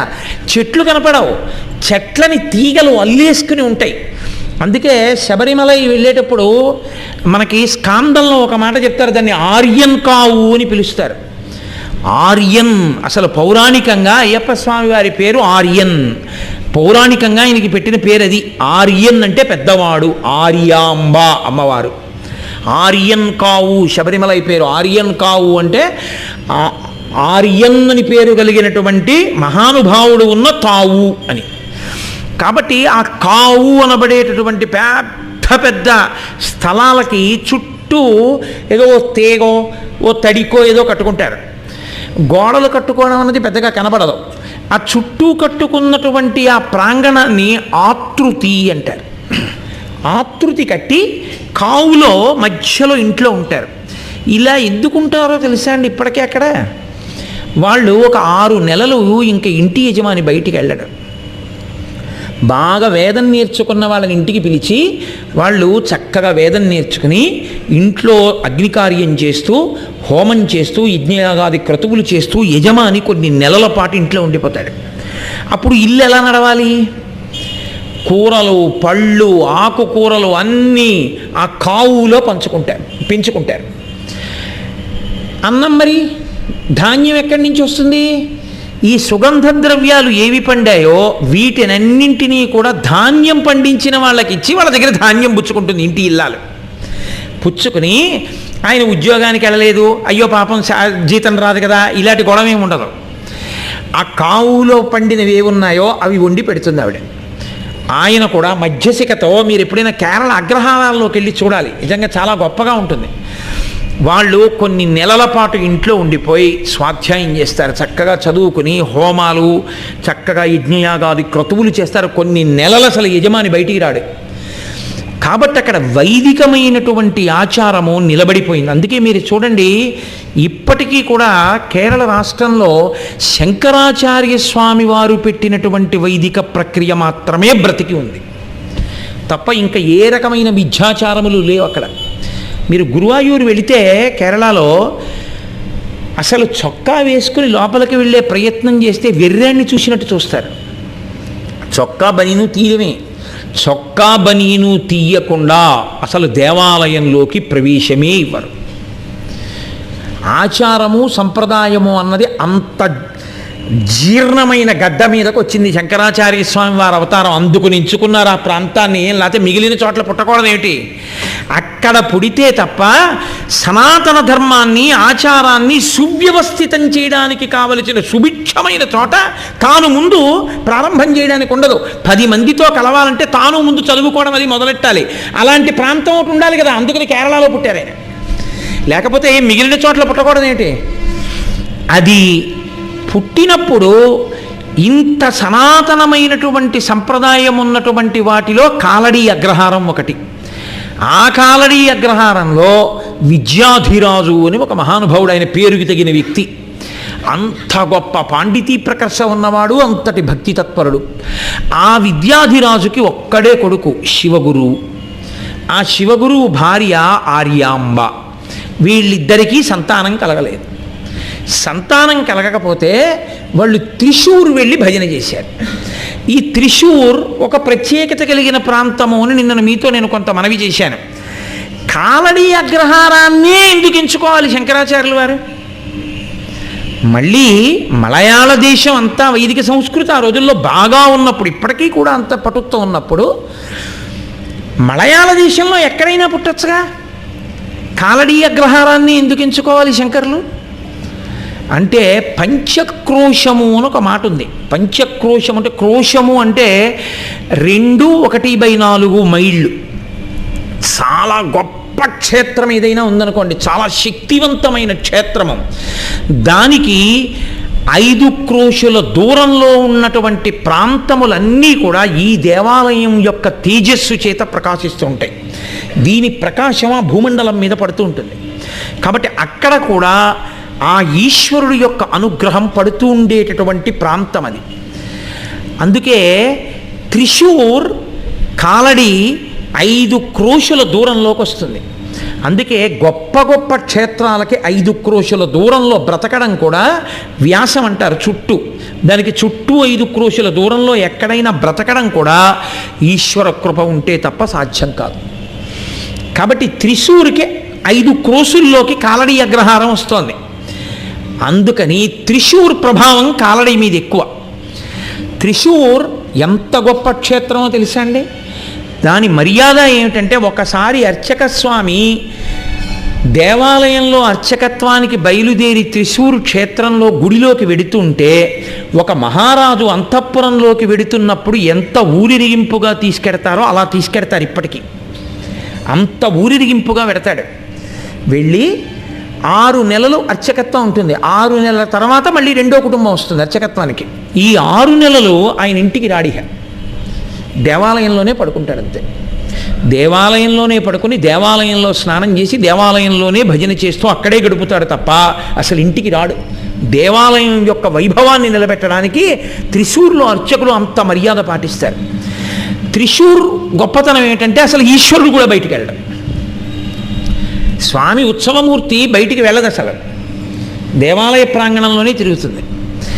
ఇంకా విచిత్రం ఏమిటో తెలుసా అండి? త్రిశూర్ నుంచి ఏనుగులు ఊరిరిగింపుగా పందాలు పెడతాయి. ఏనుగుల పందాలు వెళ్ళేటప్పుడు త్రిశూర్లో మీరు ఎప్పుడైనా చూసి తీరాలి. ఒక చిత్రం ఉంటుంది. ఏనుగులు బోలెడని ఏనుగులు వస్తాయి. ఈ ఏనుగుల మీద ఎక్కడానికి చుట్టుపక్కల క్షేత్రాల్లో ఉన్న అమ్మవార్లందరూ వస్తారు. త్రిశూర్ దేవాలయంలో ఉన్న అమ్మవారు కానీ అయ్యవారు కానీ ఏనుగెక్కి బయటికి వెళ్ళారు. కానీ ఏనుగులన్నీ అమ్మవార్లను ఎక్కించుకుని చుట్టుపక్కల ఉన్న క్షేత్రాల్లో అమ్మవార్లని మొట్టమొదట త్రిశూర్ దేవాలయానికి ప్రదక్షిణం చేస్తాయి. ప్రదక్షిణం చేసి బయటికి వచ్చి బారులు తీరి నిలబడతాయి. నిలబడిన తర్వాత పందెం ప్రారంభం చేస్తే ఈ ఏనుగులు పరిగెత్తడం మొదలు పెడతాయి. ఏ ఏనుగు అమ్మవారిని తీసుకుని ముందెళ్ళిందో ఆ ఏనుగు గెలిచింది అంటారు. ఏనుగుల పందాలు త్రిశూర్లో జరుగుతాయేమో కానీ త్రిశూర్ దేవాలయంలో ఉన్న స్వామివారు మాత్రం ఏనుగుల పందాల్లో ఏనుగెక్కి వెళ్ళడం, అర్చకుడు బయటికి వెళ్ళాడు. 6 నెలలు అయిపోయిన తర్వాత మళ్ళీ బయటికి వెళ్ళిపోయేటప్పుడు మళ్ళీ చక్రవర్తిని తీసుకెళ్ళినట్టు తీసుకెడతారు. అంటే అంత వైదిక నిష్ట నిలబడినటువంటి దేవాలయం ఇప్పటికీ. ఆవు నెయ్యి మీరు పట్టుకెడితే అభిషేకం చేయరు త్రిశూర్లో. మీరు త్రిశూర్ వెడితే మీరు డబ్బులు ఇచ్చేస్తే వాళ్ళు ఆవు నెయ్యి లోపలికి పట్టుకెళ్ళి ఇచ్చేస్తారు. వాళ్లే తయారు చేసిన ఆవు నీతిని మీ గోత్రనామాలు చెప్తారు. చూసి తీరాలి. అసలు ఆ త్రిశూర్ శివలింగాన్ని చూడకపోతే జీవితంలో ఏదో పోగొట్టుకున్నట్టే. ఇందులో ఎంతమంది త్రిశూర్ వెళ్ళిన వాళ్ళు ఉన్నారు? చెయ్యొద్దండి. అయ్యయ్యో, ఇంత తక్కువ చేతులా? వచ్చే సంవత్సరానికి అన్ని చేతులు లేచుగాక. కాబట్టి త్రిశూర్ శివలింగం అద్భుతం.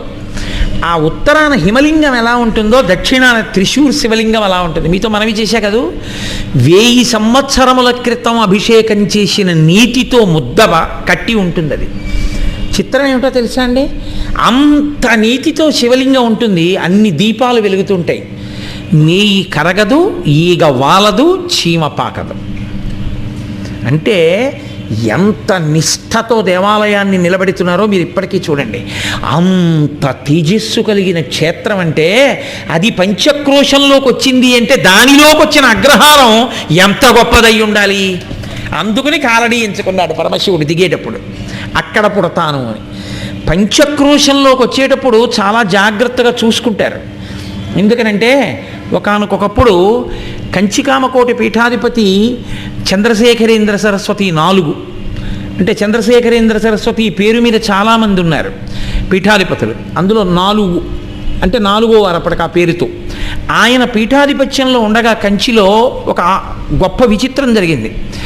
ఒకేసారి ఆర్కాట్ నవాబ్కి, హైదర్ అలీకి, ఈస్ట్ ఇండియా కంపెనీకి, ఫ్రెంచి వారికి యుద్ధం ప్రారంభమైంది.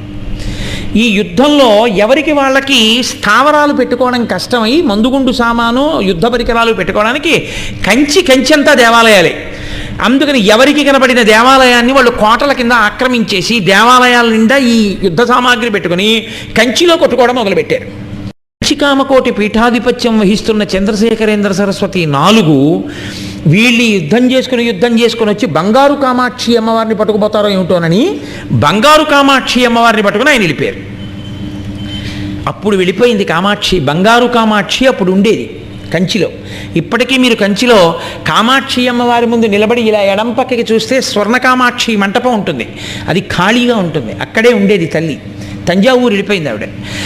అమ్మవారు ఆయనతో వెళ్ళిపోయి తర్వాత కొన్ని 100 సంవత్సరములు అలా ఖాళీగా ఉండిపోతే నడిచే దేవుడు, ప్రాతస్మరణీయుడు, కంచికామకోటి పీఠాధిపతి అపర శంకరాచార్యుల వారు, నిజమైన సన్యాసి శతాబ్దంలో అని దలైలామా చేత కీర్తింపబడిన మహాపురుషుడు.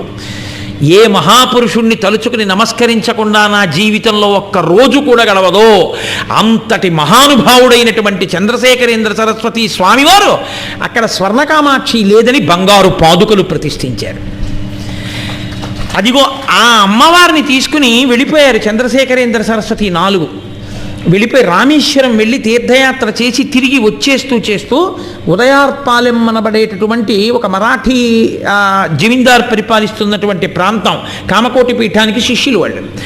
అక్కడికి వెళ్ళిపోయి పీఠాన్ని అక్కడ పెట్టారు, బంగారు కామాక్షిని పెట్టి రోజు పూజ చేస్తుండేవారు. పక్కనే తంజావూరు మహారాజు గారు అప్పుడు ప్రతాప నరసింహుడు. ఆ ప్రతాప నరసింహుడు బంగారు కామాక్షిని పట్టుకుని మా ఊరు రండి అని కబురు చేశారు. చంద్రశేఖరేంద్ర సరస్వతి 4 ఈ ఉదయార్పాలెం నుంచి తంజావూరు వెళ్ళిపోయారు బంగారు కామాక్షిని తీసుకుని. ఉదయార్పాలెనికి ఉన్న గొప్పతనం ఏమిటో తెలుసా అండి? అక్కడ మంటపాలు ఉన్నాయి. ఆ మంటపాలలో ప్రతి మంటపంలోనూ ప్రతి దేవాలయం నుంచి యుద్ధాలు జరిగినప్పుడు పారిపోయారు ఈశ్వర స్వరూపాలన్నీ. కంచి నుంచి కామాక్షి వెళ్ళిపోయింది యుద్ధం జరుగుతున్నప్పుడు. కంచి నుంచి వరదరాజస్వామి వెళ్ళిపోయాడు. చిదంబరం నుంచి నటరాజస్వామి వెళ్ళిపోయాడు, తిరువాయూరు నుంచి త్యాగరాజస్వామి వెళ్ళిపోయాడు, శ్రీరంగం నుంచి రంగరాజస్వామి వారు వెళ్ళిపోయారు. ఇలా అందరు స్వాములు వెళ్ళిపోయారు. అంటే మీరు నన్ను ప్రశ్న ఇయ్యచ్చు, ఏమండి ఈశ్వరుడు కూడా ఇలా యుద్ధాలకు భయపడి పారిపోతుంటాడా అండి అని. యుద్ధాలకు భయపడి పారిపోవడం కాదు, మన మీద అసహ్యించుకుని ఈశ్వరుడు వెళ్ళిపోయాడని బుద్ధి తెచ్చుకుని బతుకుతారేమో అని వెళ్ళిపోతాడు. ఇంటి యజమాని చూడండి, ఇంట్లో ఎంత చెప్పినా కొడుకులు వినకుండా దెబ్బలాడుకుంటున్నారు అనుకోండి, అసహ్యం వేసి ఏదో రోజున ఉత్తరీయం భుజం మీద వేసుకుని కాశీ వెళ్ళిపోతాడు. కాశీ వెళ్ళిపోయాడు అంటే ఆయన భయపడి వెళ్ళిపోయాడా, అసహ్యం వేసి వెళ్ళిపోయాడా? అసహ్యం వేసి వెళ్ళిపోయాడు.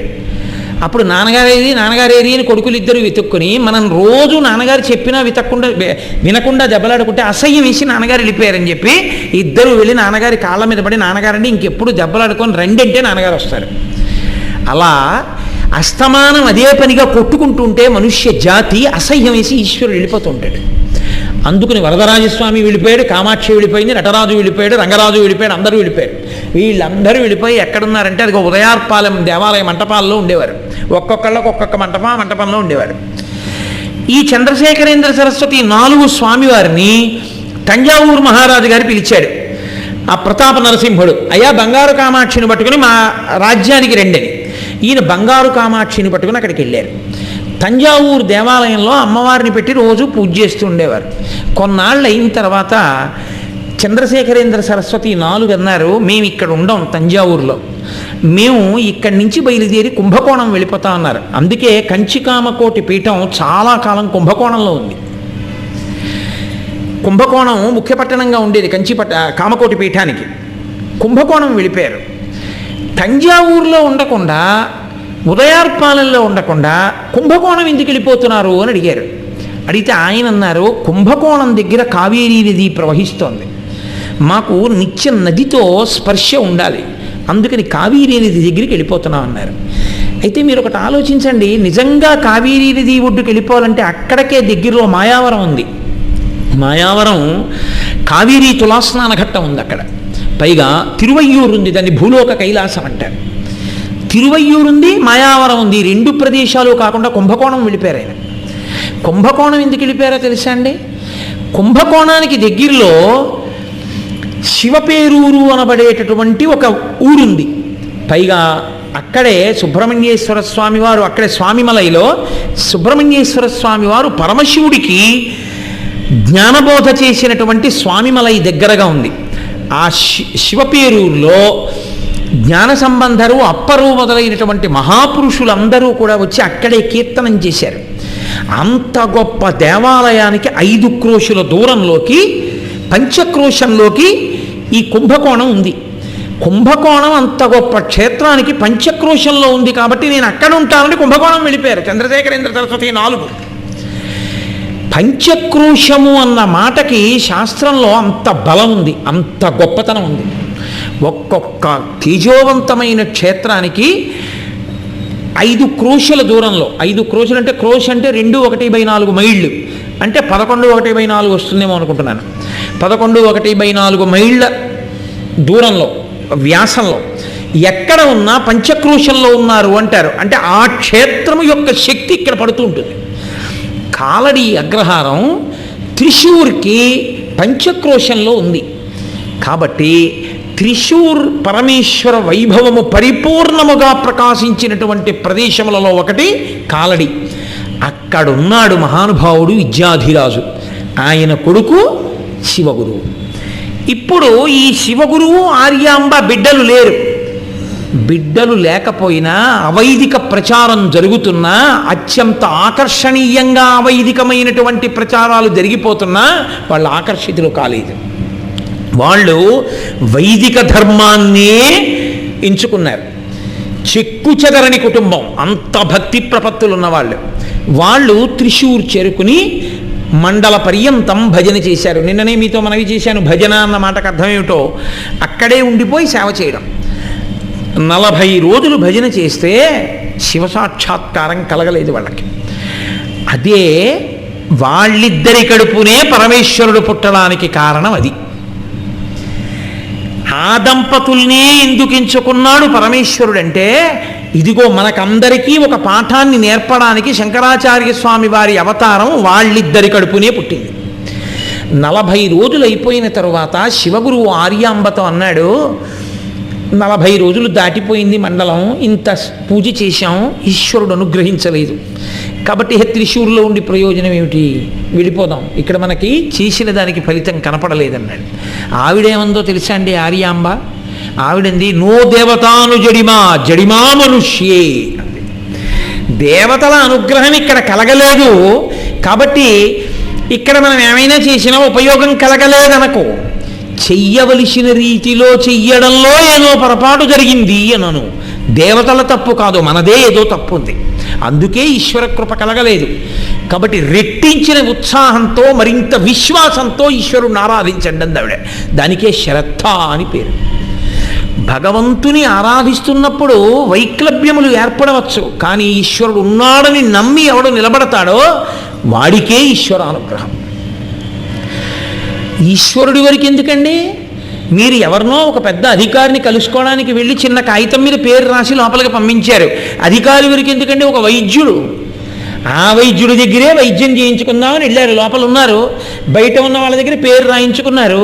మీ పేరు 8వ పేరో 10వ పేరో ఉంది. ఆయన ఒక్కొక్కరిని అరగంటో 40 నిమిషాలు చూస్తున్నారు. ఈ మధ్యలో మెడికల్ రిప్రజెంటేటివ్లు వెళ్ళొస్తున్నారు. 5 గంటలకి మీరు అడిగితే రాత్రి 9:30 అయింది, ఇప్పటికి మీ పేరు పిలవలేదు. మీరు వెళ్ళిపోతారా, అలాగే కూర్చుంటారా? 10 అయినా అలాగే కూర్చుంటారు. ఎందుకు కూర్చుంటారు? ఆయన వెళ్ళిపోడు 10 అయిపోయిందని. 10 అయిపోయినా పేర్లు రాసుకున్న వాళ్ళందరినీ పిలిచి చూసి పెడతాడు. ఆయన దగ్గరే చూపించుకోవాలి, 10 అయినా 11 అయినా. ఇవాళ ఒక్కరోజు కష్టపడి ఆయనకి చూపించేసుకుంటే మన అనారోగ్యం ఇక మళ్ళీ మనం రావక్కర్లా, కుదిరిపోతుంది.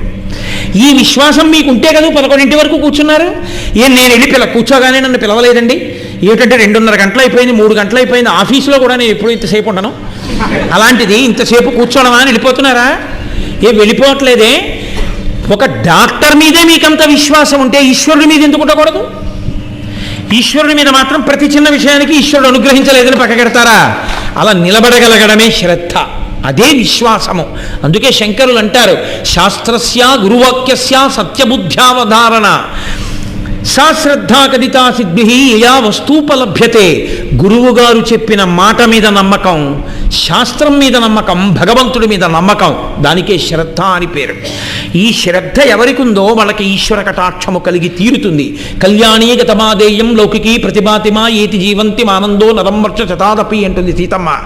100 సంవత్సరములు బతికినవాడు 99 సంవత్సరముల 364 రోజుల 23 గంటల 59 సెకండ్లు దుఃఖాన్ని అనుభవించిన చిట్ట సెకండ్లో శుభవార్త విని చచ్చిపోతాడు తప్ప శుభవార్త వెనకపోవడం అన్నది మాత్రం ఉండదు. ఈ మిగిలిన కాలం అంతా ఓర్పుతో నిలబడగలగాలి, సహనంతో ఉండాలి, నమ్మకంతో నిలబడగలగాలి. కాబట్టి సాశ్రద్ధా కరితాసిద్భి యా వస్తూపలభ్యతే. అంత నమ్మకంతో నిలబడినటువంటి వాళ్ళు శివగురువు ఆర్యాంబ. కాబట్టి వాళ్ళకి అనుగ్రహించాలి. ఇప్పుడు 2 పూర్తయ్యాయి. అటు దేవతలు వచ్చి ఫిర్యాదు చేశారు, ఇటు ఆయన వలన కొడుకుని పొందాలని ఒక భక్తితో ఒక దంపతుల జంట నిలబడింది. ఇప్పుడు తను అవతారం స్వీకరించడానికి కావలసినటువంటి షరతులన్నీ పూర్తయ్యాయి. కాబట్టి ఇప్పుడు శంకరాచార్య స్వామి వారు ఆవిర్భవించాలి. పరమశివుడు ఈ భూమి మీద శంకరాచార్య స్వామి వారిగా ప్రభవించబోతున్నాడు. కాబట్టి ఇప్పుడు ఆయన బయలుదేరి ఆర్యాంబ గర్భంలో ప్రవేశించే ముందు వాళ్ళిద్దరికీ స్వప్నంలో ఒకే రోజు కనబడ్డాడు. కనపడి ఇద్దరిని అడిగాడు, దీర్ఘాయుష్మంతులు దుష్టమైన నడుబడి కలిగినటువంటి 100 కుమారులు కావాలా? 8 సంవత్సరములతో ఆయుర్దాయం పూర్తయిపోయి మీ వంశాన్నంతటినీ ఉద్ధరించగలిగి కొన్ని వేల సంవత్సరముల పాటు మనుష్య జాతినంతటినీ ఉద్ధరించగలిగిన మహాపురుషుడు మీ కడుపున పుట్టాలా? ఏం కావాలడగండి అన్నాడు. శివగురు అన్నాడు, స్వప్నంలో ఒకటి కనపడ్డాడు, నా భార్యను అడిగి చెప్తాను, ఇది సంతాన విషయం కదా అన్నాడు. ఆర్యాంబంది, నా భర్తను అడిగి చెప్తాను, ఇది సంతాన విషయం కదా అన్నాడు. ధర్మం. ఇద్దరూ ఒక్కసారి లేచారు. నాకు కల వచ్చిందంటే ఉండు నాకు కల వచ్చింది అన్నాడు. నీకు ముందంటే నేను చెప్తానంటే ఉండు నేను చెప్తానన్నాడు. ఇద్దరు ఆయన సగం ఆవిడ సగం ఇదే చెప్పారు. పరమశివుడు కలలో కనపడ్డాడు. 8 సంవత్సరములకే ఆయుర్దాయం పూర్తయిపోయి మనుష్య జాతిని ఉద్ధరించగలిగినటువంటి మహాత్ముడైన వాడు మీ కడుపున పుట్టాలా? ఆచారభ్రష్టులై దుర్మతులైనటువంటి వాళ్ళు, దుష్టులైన వాళ్ళు నూరుగురు కొడుకులు కావాలా అంటే ఇద్దరు అన్నారు, పరమేశ్వరుడు వేసిన ప్రశ్నకి జవాబు చెప్పగలిగిన వాళ్ళవా మనం ఆయన అడగగలిగింది మాకు ఇలాంటి కొడుకు కావాలని. ఈశ్వర, మేము దేనికి పాత్రులమో దానికే మమ్మల్ని పాత్రుల్ని చెయ్యని అడుగుదాం, ఆయనకి విడిచిపెట్టేద్దాం. ఇది భక్తి అన్న మాటకు అర్థం. ఇద్దరు ప్రార్థన చేశారు త్రిశూర్లో, ఈశ్వర మా కడుపున ఎవరు పుట్టడానికి మేము అర్హులమో వాళ్ళని మా కడుపున పుట్టించు. ఈ భక్తికి పరమశివుడు కదిలిపోయాడంతే. కదిలిపోయి ఆర్యాంబా గర్భంలోకి ప్రవేశించింది ఆ తేజస్సు. బ్రాహ్మణ సమారాధన చేశాడు, అందరికీ భోజనాలు పెట్టాడు, అందరినీ తృప్తిపరిచాడు. 9 నెలలు నిండాయి. పార్వతీదేవి కుమారస్వామిని కన్నట్టు అన్నారు శంకర విజయాలు. అలా శంకర భగవత్పాదులు వైశాఖ శుక్ల పంచమి నాడు ఆవిర్భవించారు. నందన సంవత్సరంలో వైశాఖ శుక్ల పంచమి, అదిగో జేగంట మోగింది, వైశాఖ శుక్ల పంచమి నాడు ఆవిర్భవించారు మహానుభావుడు చిన్న పిల్లవాడి రూపంలో. ఆయన పుట్టడంలో వైశాఖ శుక్ల పంచమి కదండి. కేరళలో కతిపయ సంప్రదాయం ఒక సంప్రదాయం ఉంది. వాళ్ళు పేరు పెట్టడం అంటే, మనమంటే పుస్తకాలు పట్టుకుని చదువుకుని పేర్లు పెట్టుకునే దౌర్భాగ్య స్థితికి వచ్చాం. ఆ పేరుకు అర్థమే ఉండదు. అసలు ఆ పేరు అంటేనే అసహ్యం. అంత అసహ్యకరమైన పేర్లు ఎంత అసహ్యంగా ఉంటాయో, దానికి ఒక పవిత్రత ఉండదు, ఆ పేరుకేమీ అర్థం ఉండదు. ఏమిటేమిటో తల్లి పేరులు. నాకు మొన్ననే ఒక ఆయన ఫోన్ చేసి ఒక విచిత్రమైన పేరు చెప్పి ఇది పెట్టుకోవచ్చా అన్నాడు. ఎందుకు ఇలాగా అని అడిగాను. మా నాన్నగారి పేరులో అక్షరం, మా మామగారి పేరులో ఒక అక్షరం ఏదో చెప్పాడు. నేనన్నా అంతకన్నా అవమానించడానికి మీ తండ్రి పట్ల నీకు ఇంకో మార్గం దొరకలేదా అని అడిగాడు. ఏమన్నాడు, ఒక్క అక్షరం తీసుకోవడానికే మీ నాన్న అర్హుడైతే అలా పెట్టుకుని అవమానం చెయ్యి. అంతకన్నా మీ నాన్నని 10 మందిలో చెప్పుతో కొట్టేయి, గొడవ ఉండదు. ఒక్క అక్షరం పెట్టుకోవడానికి ఆయన పనికొచ్చాడు. ఏమి మీ నాన్నగారి పాదాలు పట్టుకుని, నాన్నగారి ఈశ్వరుడి పేరు పెట్టుకుంటాను, అందరం ఆయన ఆ పేరుతో పిలుచుకుని తరిద్దాం, అభ్యంతరమా అని అడిగితే మీ నాన్నగారు కాదన్నారా? భక్తి ఉంటే మీ నాన్నగారి పేరు పెట్టుకో. నీకు ఇష్టమైన పేరు చివర తగిలించడానికి, వాళ్ళని నచ్చజెప్పడానికి వాళ్ళ అక్షరాలు కావాల్సి వచ్చాయా నీకు? ఇలాంటి బుద్ధి లేని ప్రశ్నలు ఇంకెప్పుడు నన్ను అడక్కని చెప్పాను. కాబట్టి పేరు పెట్టుకోవడం అంటే అమర్యాదతో కూడుకున్నటువంటి వ్యవస్థకి దిగజారిపోయాం మనం. మలయాళ దేశం అలా కాదు. పుట్టినటువంటి స్థితిని బట్టి, కాలాన్ని బట్టి అక్షరాల్లోకి మార్చుకుంటారు వాళ్ళు. మీరు చూడండి, ఈ పద్ధతి ఉంటుంది, దాన్నే కతిపయ విధానం అంటారు. దాంట్లో వైశాఖ శుక్ల పంచమి కదా ఆయన పుట్టింది, వైశాఖ మాసం. వైశాఖ మాసం అంటే 2వ నెల, చైత్రము వైశాఖము, పక్షము శుక్లపక్షము, మొదటి పక్షము. కాబట్టి శుక్లపక్షము కృష్ణపక్షముల్లో మొదటి పక్షం శుక్లపక్షం కాబట్టి 1, పంచమి 5వ తిథి కాబట్టి 5. కాబట్టి ఇప్పుడు వైశాఖ శుక్ల పంచమి అంకెల్లోకి మార్చండి, 2, 1, 5. ఈ పద్ధతి యందు అక్షరాల్లోకి మార్చేటప్పుడు దీన్ని తిరగేయాలి. కాబట్టి ఇప్పుడు 5, 1, 2, 2, 1, 5ని వెనక్కి తిప్పండి, 5, 1, 2. ఇప్పుడు ఈ 5, 1, 2ని సంస్కృత అక్షరాల్లోకి మార్చండి. సంస్కృత అక్షరాలు ఒక్కొక్క అక్షరం ఒక్కొక్క సంఖ్య చేత నిర్దేశింపబడతాయి, ఒక్కొక్క అంకెతో. అప్పుడు 5 ష పక్కన సున్నతో కలపరు, ఇంకా సున్న చేర్చేస్తారంతే. 1 క, 2 రా. శంకర పుట్టిన దాన్ని బట్టి తెలిసిపోయింది. శంకరుడే పుట్టాడని వైశాఖ శుక్ల పంచమి చేత నిర్ణయం చేశారు శంకరాచార్యుల వారు. పరమశివుడే పుట్టాడు సుమా. అందుకే భాస్కరాచార్యుల వారు నిర్ణయం చేశారు, పరమశివుడే శంకరాచార్యుల వారిని. వేదం నిర్ధారణ చేసింది నమ వ్యక్త కేశాయ చ కపర్దినీచా అని. అంతవరకు ఎందుకు, వీళ్ళందరి సాక్ష్యం ఎందుకు, నేనే చెప్పేస్తానని ఎక్కడ చెప్పాలో అక్కడ ఆయనే చెప్పేశారు ఒక చోట. చిదానంద రూప శివోహం శివోహం అని శివుండని చెప్పారు ఆయన గోవింద భగవత్పాదుల దగ్గరికి వెళ్ళి. కాబట్టి అది శివావతారం, పరమేశ్వరుడు కదిలి వచ్చాడు శంకరాచార్యుల వారిగా. ఇంకొక పేరు పెట్టేస్తారేమో. మలయాళ దేశమునందు పుట్టిన తిథి వార నక్షత్రములను బట్టి పేరులోకి తిప్పుతారు. కాబట్టి ఆయన ఎంచుకుని వైశాఖ శుక్ల పంచమి నాడు పుట్టారు. కాబట్టి వైశాఖ శుక్ల పంచమిని మీరు పేరుగా మార్చేస్తే శంకర. కాబట్టి వచ్చినవాడు కైలాస శంకరుడు కాలడి శంకరుడిగా వచ్చాడు. ఆ తల్లిదండ్రుల్ని ఎంచుకోవడానికి, ఆ కాలడిని ఎంచుకోవడానికి, ఆ మలయాళ దేశాన్ని ఎంచుకోవడానికి, ఆ క్షేత్ర ప్రకాశాన్ని పరిశీలించడానికి ఇన్ని కారణాలు చూశారు. ఇన్ని కారణాలు చూడడంలో ఈశ్వరానుగ్రహం పొందడానికి మనం ఎలా బ్రతకాలో అవతారం రాకుండానే మనకి కూడా పరోక్షంగా బోధ చేసేశారు. ఇప్పుడు వచ్చినది శంకరులు. శంకరావతారం అనుకున్న గొప్పతనం ఏమిటో తెలుసా అండి? మనకి కృష్ణ చైతన్య ప్రభువు అని ఒక ఆయన ఉన్నారు. ఆయన పూర్వాశ్రమం పేరు గౌరంగారు. అలాగే ద్వైతమత ప్రవర్తకాచార్యుల వారు, మధ్వాచార్యుల వారు, వారి పూర్వాశ్రమంలో పేరు వాసుదేవన్. అలాగే విశిష్టాద్వైత ప్రవర్తకులు ఉన్నారు, రామానుజులు, వారి పేరు పూర్వాశ్రమంలో లక్ష్మణులు అంటారు. శంకర భగవత్పాదుల యొక్క పూర్వాశ్రమ నామం, పూర్వాశ్రమ నామం అంటే ఆయన మామూలుగా తల్లిదండ్రులకు కొడుగ్గా తిరుగుతున్నంత కాలం ఆయన పేరు శంకర. సన్యసించిన తరువాత శంకర ఎప్పుడూ మారలేదు. పూర్వాశ్రమంలోనూ సన్యాసిగాను పేరు మారింది శంకరాచార్యులు వారు ఒక్కరే. మిగిలిన వాళ్ళందరికీ పూర్వాశ్రమ నామం సన్యాసనామంగా లేదు, ఇక మారిపోయింది. కానీ ఒక్క శంకరాచార్యుల వారి పేరు మాత్రం గోవింద భగవత్పాదులు సన్యాస దీక్ష ఇచ్చినప్పుడు పేరు మార్చలేదు. ఎందుకు మార్చలేదో తెలుసా అండి? శంకరోతి ఇది శంకర, లోకానికి శుభం చేయడానికి వచ్చిన వాడికి నేను పేరు మార్చడం ఏమిటి, ఆ పేరే అంతే. కాబట్టి శంకర భగవత్పాద ఆ పేరుతోనే ఉండిపోయారు అంతే. ఆయన గురువు గారి పేరు మాత్రం జయగోవిందముని. గోవింద భగవత్పాదులు అని మనం అంటాం. నిన్న మీతో నేను మనవి చేశాను, భగవత్పాదులు అన్న మాట ఎందుకు వాడతాం? ఎవరి పాదములు పట్టుకుంటే భగవంతుని పాదములు దొరుకుతాయో వాళ్ళని భగవత్పాదులు అంటాం. అందుకని శంకర భగవత్పాదులు, గోవింద భగవత్పాదులు, గౌడ భగవత్పాదులు అంటాం. కానీ ఆయన పేరు జయగోవిందముని. జయ అన్న శబ్దాన్ని మీరు కొంచెం జాగ్రత్తగా అర్థం చేసుకోవాలి. జయ సంయమి, దీని అర్థం ఏమిటో తెలుసా అండి? యముడు ఎలా తొక్కేస్తాడో అలా ఇంద్రియములను తొక్కేసి ఇంద్రియములను గెలిచిన వారెవరో వారికి జయ శబ్దం వేస్తారు.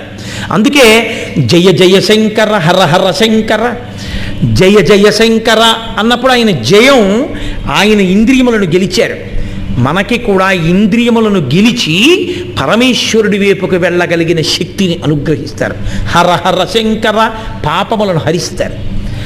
అందుకే శంకర జయంతి జరిగేటటువంటి ప్రదేశంలో ఇంకొక పేర్లు చెప్పరు, ఇదొక్కటే భజన చేస్తారు. జయ జయ శంకర, హర హర శంకర, జయ జయ శంకర, హర హర శంకర, ఈ రెండు తప్ప ఇంకొక నామం చెప్పరు. తీసుకురావాలనుకున్నారనుకోండి ఇంకా కొత్తగా ఏమన్నా మీరు కాలడి శంకర, జయ జయ శంకర, కామకోటి శంకర, జయ జయ శంకర, శృంగేరి శంకర, జయ జయ శంకర అలా తీసుకొస్తారు. కానీ జయ జయ శంకర, హర హర శంకర మాత్రం విడిచిపెట్టరు. అందుకే శంకరాచార్యుల వారి జయంతి ఒక్కటి మాత్రం అందరి జయంతులు జరిగినట్టు జరగదు, రెండు విధాల్లో చేస్తారు. శంకరాచార్యుల వారు పుట్టినటువంటి వైశాఖ శుక్ల పంచమికి 10 రోజుల ముందు మొదలుపెట్టి చేస్తే గర్భోత్సవం అంటారు.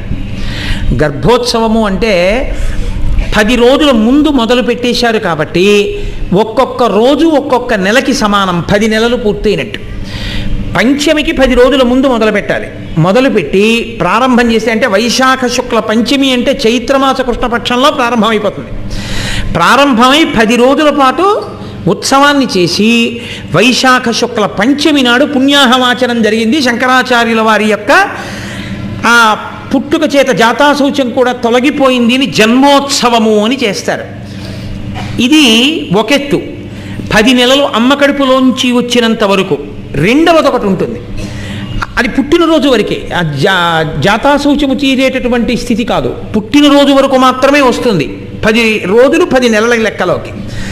రెండవది ఒకటి ఉంటుంది, దాని పేరు జన్మోత్సవము, మొదటిది గర్భోత్సవము. ఈ జన్మోత్సవం ఏం చేస్తారంటే శంకరాచార్యుల వారు పుట్టినరోజు నుంచి, శంకరాచార్యుల వారు పుట్టినరోజుతో మొదలుపెట్టి 10 రోజుల వరకు చేస్తారు. అంటే పౌర్ణమి వస్తుంది, పౌర్ణమి నాడు పూర్తి చేస్తారు. ఈ విధానంలో చేసేటప్పుడు ఒకటి హోమం ఒకటి చేయవలసి ఉంటుంది. 2 ప్రతిరోజు తోటకాష్టకంతో శంకర భగవత్పాదులకి నమస్కారం చేయడం, శంకరాచార్యుల వారి పల్లకి పట్టుకోవడం. శంకరుల పల్లకి పట్టుకోవడం అంటే అదంత తేలికగా దొరికే విషయం కాదు. ఇదే ఇంకొక విషయం అంటే చాలామందిని ఈశ్వరుడు అనుగ్రహిస్తాడు. శంకరాచార్యుల వారి గురించి వినడానికి అంత తొందరగా అవకాశం ఇవ్వరు. ఎందుకంటే అది గురుస్వరూపం, అది పరమాత్మ స్వరూపం, మహానుభావుడు. ఆ అవతార వైభవం వినడానికి కొన్ని కోట్ల జన్మల అదృష్టం ఉంటే కానీ దొరకదు. అందుకే శంకరుల పల్లకి పట్టుకుంటారు, పట్టుకుని 10 రోజుల పాటు ఊరిరిగింపు చేస్తారు, తీసుకెడతారు. అలా వీధుల్లోకి తీసుకొస్తారు. శంకరాచార్యుల వారు గురుస్వరూపం కాబట్టి శంకరుల పల్లకి పట్టుకున్నప్పుడు పైన చొక్కా కానీ బనీను కానీ వేసుకోరు. ఉత్తరీయం ఒకటి నడువుకి కట్టుకోవడమో భుజం మీద వేసుకోవడమో చేసి ఒత్తుకోకుండా పల్లకి పట్టుకుంటారు. అది గురుస్వరూపం, సంప్రదాయకమైనటువంటి గురువు కాబట్టి ఆయన పల్లకి పట్టుకునేటప్పుడు ఆడవారు పట్టుకోరు, పురుషులు మాత్రమే పట్టుకుంటారు. స్త్రీలు అనుసరిస్తారు. జయ జయ శంకర, హర హర శంకర అంటూ వెనకాల పెడతారు. సాక్షాత్ శివావతారం వెనకాల వెళ్ళడం చేత ఏం సామాన్యమైన ఫలితం ఉంటుందా? సాయంకాలం వేళలో జయ జయ శంకర, హర హర శంకర ఆ నామాన్ని భజన చేస్తారు. భజన చేసి శంకరాచార్య స్వామి వారిని పల్లకీలో కూర్చోపెట్టుకుని ప్రాకార సేవ గుడి చుట్టూ తిరిగి అమ్మవారి దేవాలయంలోకి పెడతారు.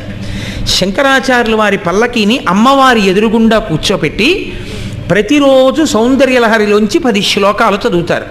రేపటి నుంచి ప్రారంభం అవుతుంది ఇక్కడ దేవాలయంలో.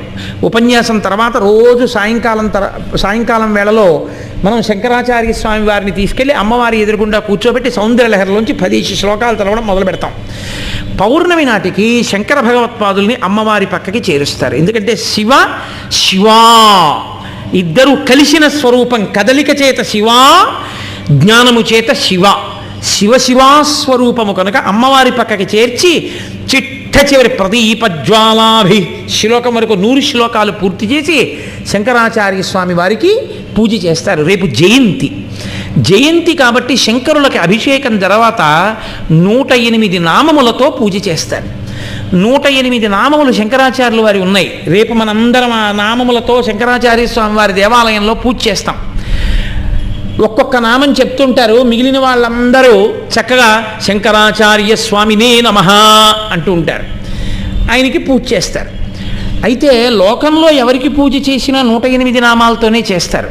ఏమి 107 ఉండదా, 106 ఉండదా, 109 ఉండదా అంటే నేను మీకు చాలా పర్యాయాలు చెప్పాను. 27 నక్షత్రాలకి 4 పాదాల తప్పన 27 × 4 108. ఈ లోకమంతా 108 పాదాల్లోనే పుట్టాలి. కాబట్టి 108 నామాలతో పూజ చేస్తే లోకంలో ఉన్న అందరూ బాగుండాలని కోరుకున్నట్టు తప్ప మా ప్రసాదం తినేవాళ్లే బాగుండాలని కోరుకోవడం మనకి చేత కాదు. లోకా సమస్తా సుఖినో భవంతు, అందరూ బాగుండాలని 108 నామాలతో పూజ చేస్తాం.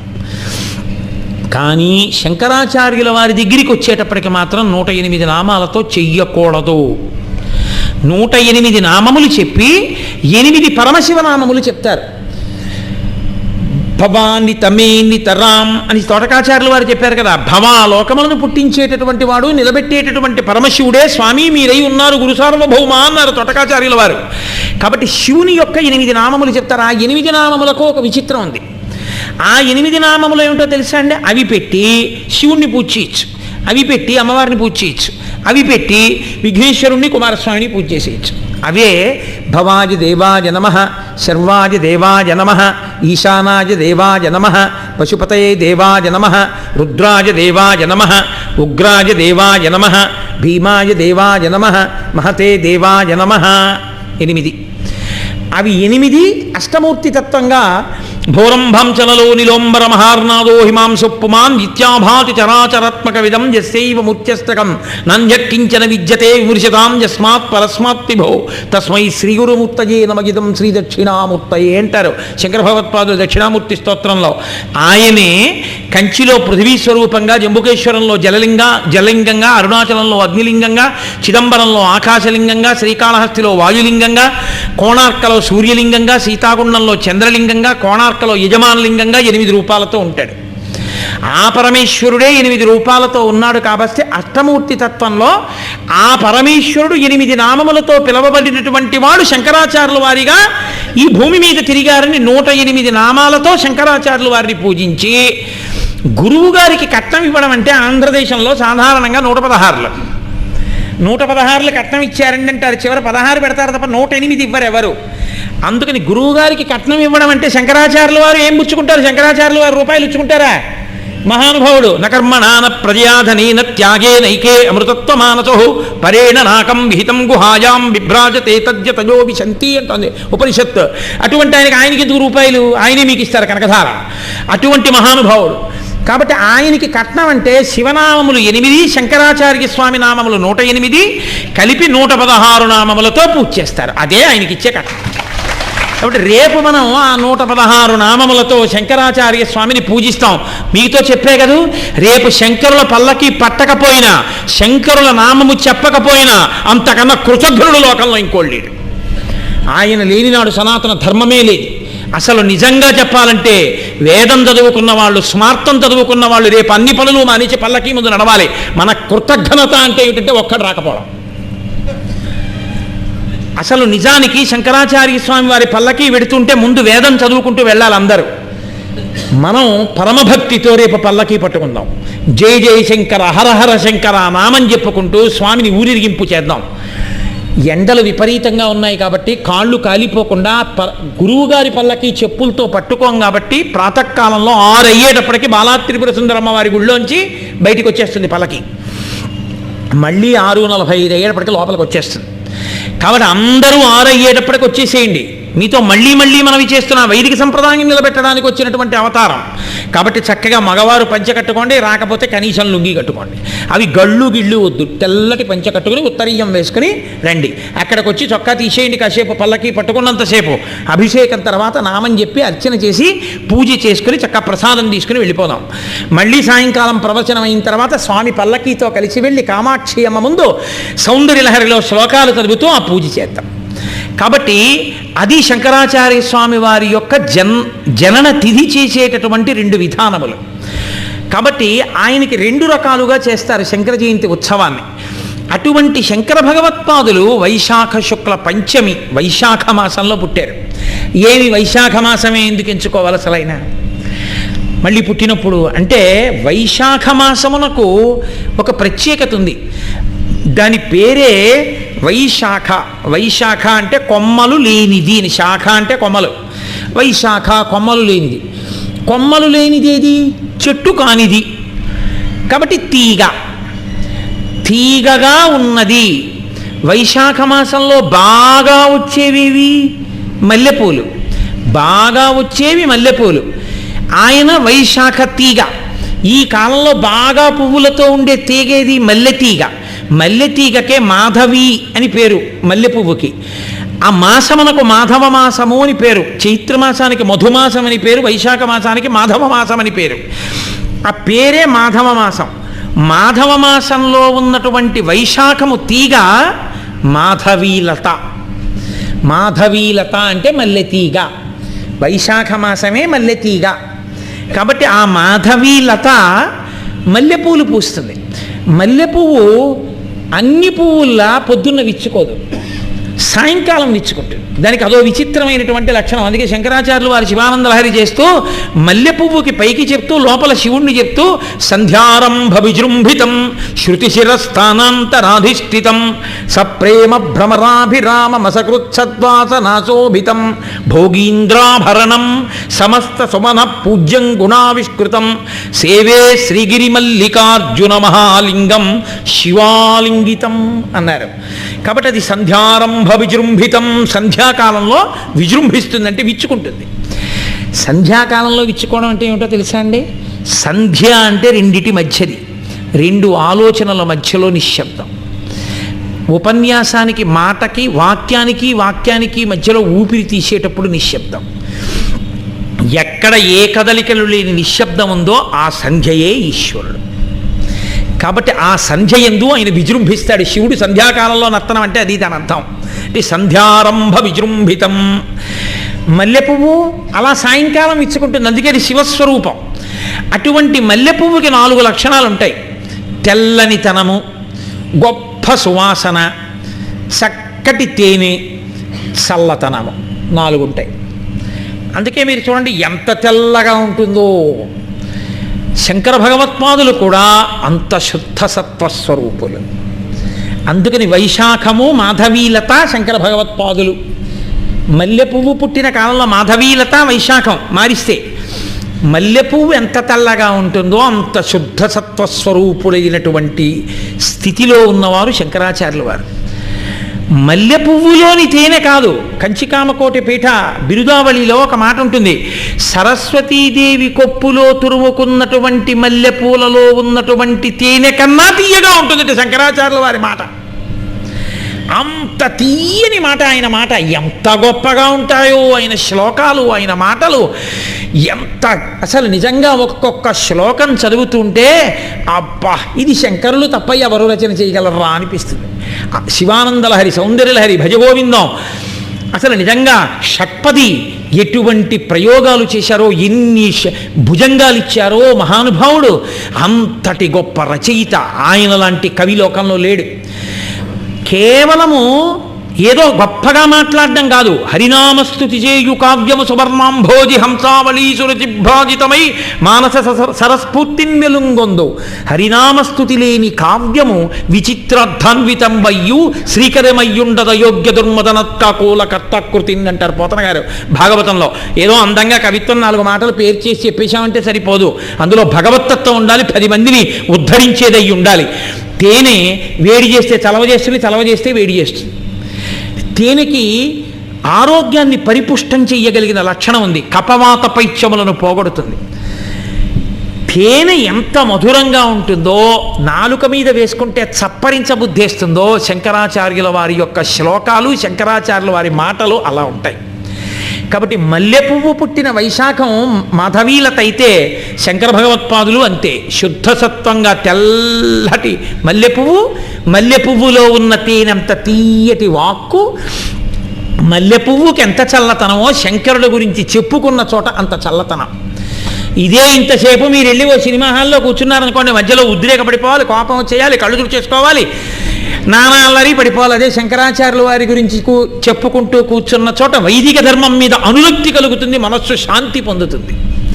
కాబట్టి ఆ చల్లతనం ఆయన అది ఎక్కడ ఉందో అక్కడ లోకానికి అంతటికీ కూడా సువాసన.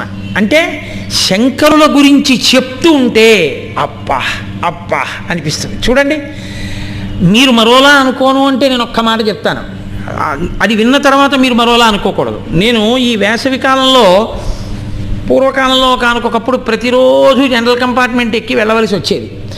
నేను అలా జనరల్ కంపార్ట్మెంట్లో వెళ్ళే రోజుల్లో ఎప్పుడూ ఎక్కడ కూర్చోవడానికి ప్రయత్నం చేసేవాడిని అంటే, చక్కగా తల నిండా మల్లెపూలు పెట్టుకున్న ఆడవాళ్ళు ఎక్కడ కూర్చున్నారో చూసి ఆ వెనక్కి వెళ్ళి కూర్చునేవాడిని. అంటే నేను దుర్మార్గమైన మనస్సుతో కూర్చున్నవాడిని కాను అని మీరు గుర్తించాలి. వేసవికాలం చెమట, ఎవడి పక్కన కూర్చున్నా వాసనే.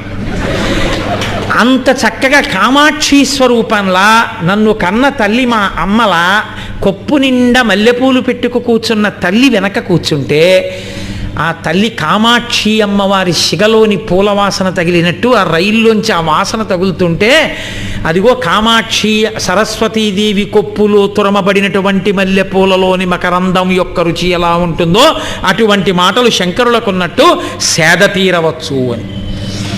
మల్లెపువ్వుకి ఆ గుణం ఉంది, దాని సువాసన సేద తీరుస్తుంది. శంకరుల మాటలు, శంకరుల గురించిన ప్రసంగం మనుష్యుల్ని సేద తీరుస్తుంది. అబ్బా, మనకున్నారు ఆచార్యుడు, అందుకే గురువు లేని వాళ్ళని శంకరాచార్య స్వామి వారిని గురువుగా పెట్టుకోమంటారు. మనకి గురువు లేకపోవడం ఏమిట్రా, శంకరాచార్యులు వారు ఉన్నారని సేద తీరుస్తుంది. అందుకే మల్లెపువ్వు ఎటువంటిదో శంకరులు అటువంటి వారు. అందుకే వైశాఖ మాసం ఎంచుకున్నారు ఆయన. ఇంకొక మాసంలో ఆయన జన్మించలేదు కాదు. అసలు వైశాఖ మాసం గొప్పతనం ఏమిటో తెలుసా అండి? మల్లెపువ్వు పక్కన ఉన్న మామిడి పండు ఎంత ఉక్కపోత ఉండనివ్వండి, శరీరంలో ఎంత మధుమేహం ఉండనివ్వండి, ప్రత్యేకించి తూర్పుగోదావరి జిల్లాలో కొత్తపల్లి కొబ్బరి తీసుకొచ్చి ఇంట్లో పెడితే నిగ్రహించుకోగలగడం సాధ్యమైన విషయమేం కాదు. ఎంత ఉక్కపోతలో, ఎంత బాధలో కూడా ఉపశమనం ఇవ్వగలిగినటువంటి 2 సంధ్యాకాలంలో వచ్చేది మల్లెపువ్వు, ఉదయాన్నే వచ్చేది మామిడి పండు. తాపం నుంచి ఉపశాంతి ఈ 2 ఇచ్చినట్టు పుట్టి పుట్టి పుట్టి పునరపి జననం పునరపి మరణం పునరపి జనని జఠరే చయనం జిహతం తారే బహుదుస్తారే కృపయాపారే పాహిపదారే అని పుట్టి చచ్చి సంసార తాపంలో ఉండిపోయినటువంటి వాళ్ళందరికీ శంకరుడే అంటారు శివానందలహరిలో, గళంతి శంభోత్త చరిత చరిత కిల్బిచరజో దళంతి ధీకుల్యా సరణిషు పతంతి విజయతాం దిశంతి సంతార భ్రమణ పరితాపోపశమనం వసంతి మచ్చేతో హ్రదభి శివానందలహరి అంటారు.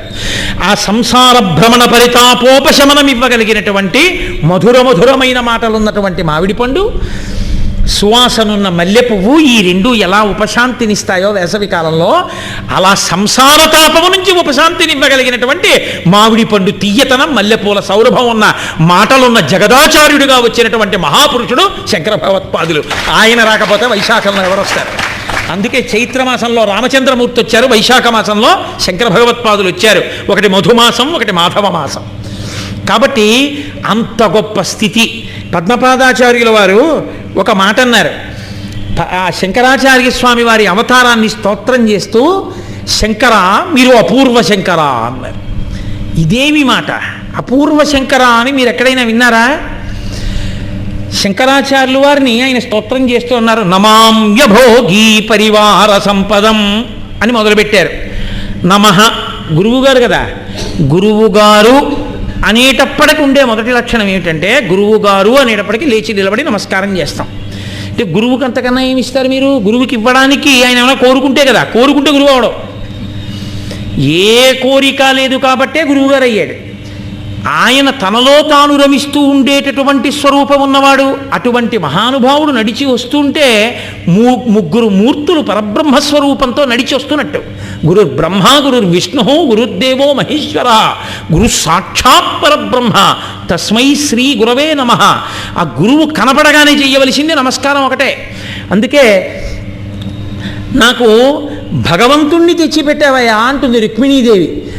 తెచ్చి ఇచ్చావు కాబట్టి నీకేమి ఇవ్వగలను? అంజలి ఘటించద భూసురాన్వజమణి సద్బంధు చింతామణి అంటుంది ఆ అగ్నిజ్యోతనుడితో. కాబట్టి గురువుగారు కనబడితే నమస్కారమే. అందుకే పద్మపాదాచార్యులు వారు శంకరాచార్యులు వారిని స్తోత్రం చేస్తే నమఃతో మొదలుపెట్టారు. నమామ్యభోగి పరివార సంపదం. అభోగి పరివార సంపదంతో ఉన్నవారు శంకరాచార్యులు వారు, భోగి పరివార సంపదంతో ఉన్నవాడు కైలాస శంకరుడు. ఎంత చిత్రమైన శ్లోకంతో మొదలుపెట్టారో చూడండి. భోగి అన్న శబ్దం ఎవరికి అన్వయం అవుతుందో తెలుసా అండి? గృహస్థుకి.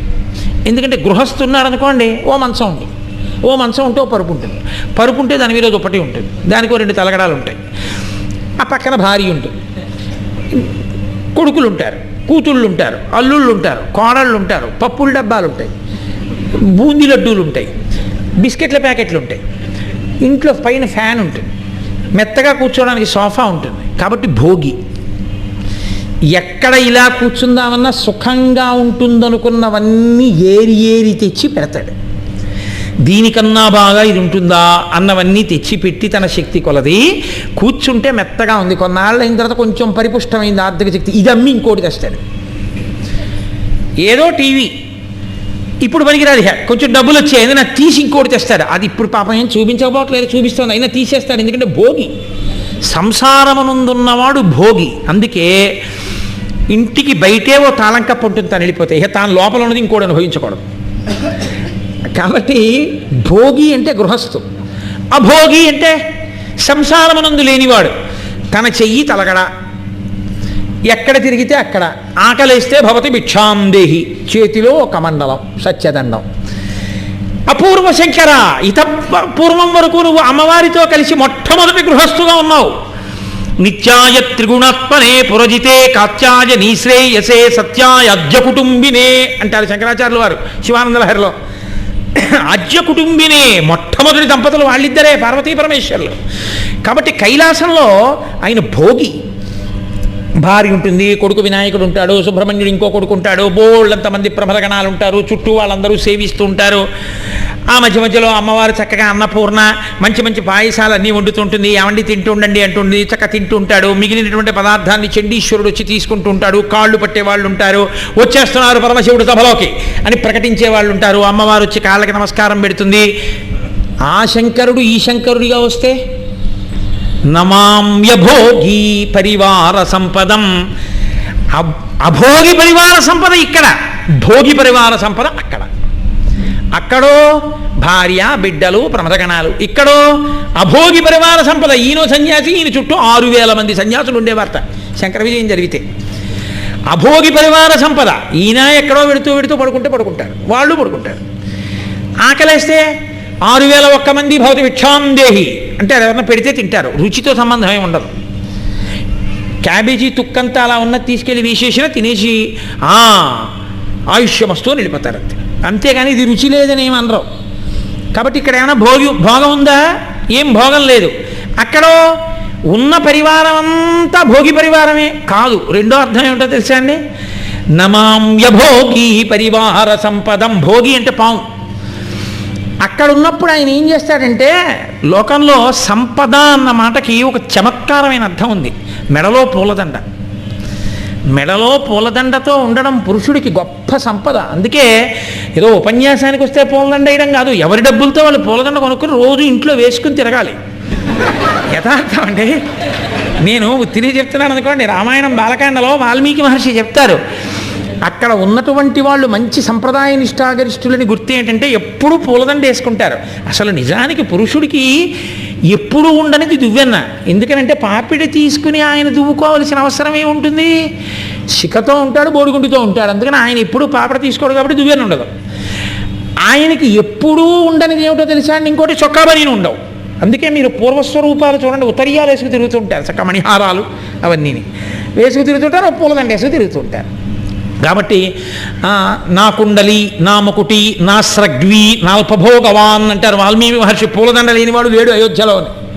అందుకని పూలదండ వేసుకు తిరుగుతాడు పురుషుడు. అది పెద్ద సంపద అసలు. అక్కడ భోగి ఆయన. ఏమిటి ఆయనకున్న పెద్ద దండ? ఎవడు వేసుకోలేని దండ వేసుకుంటాడు.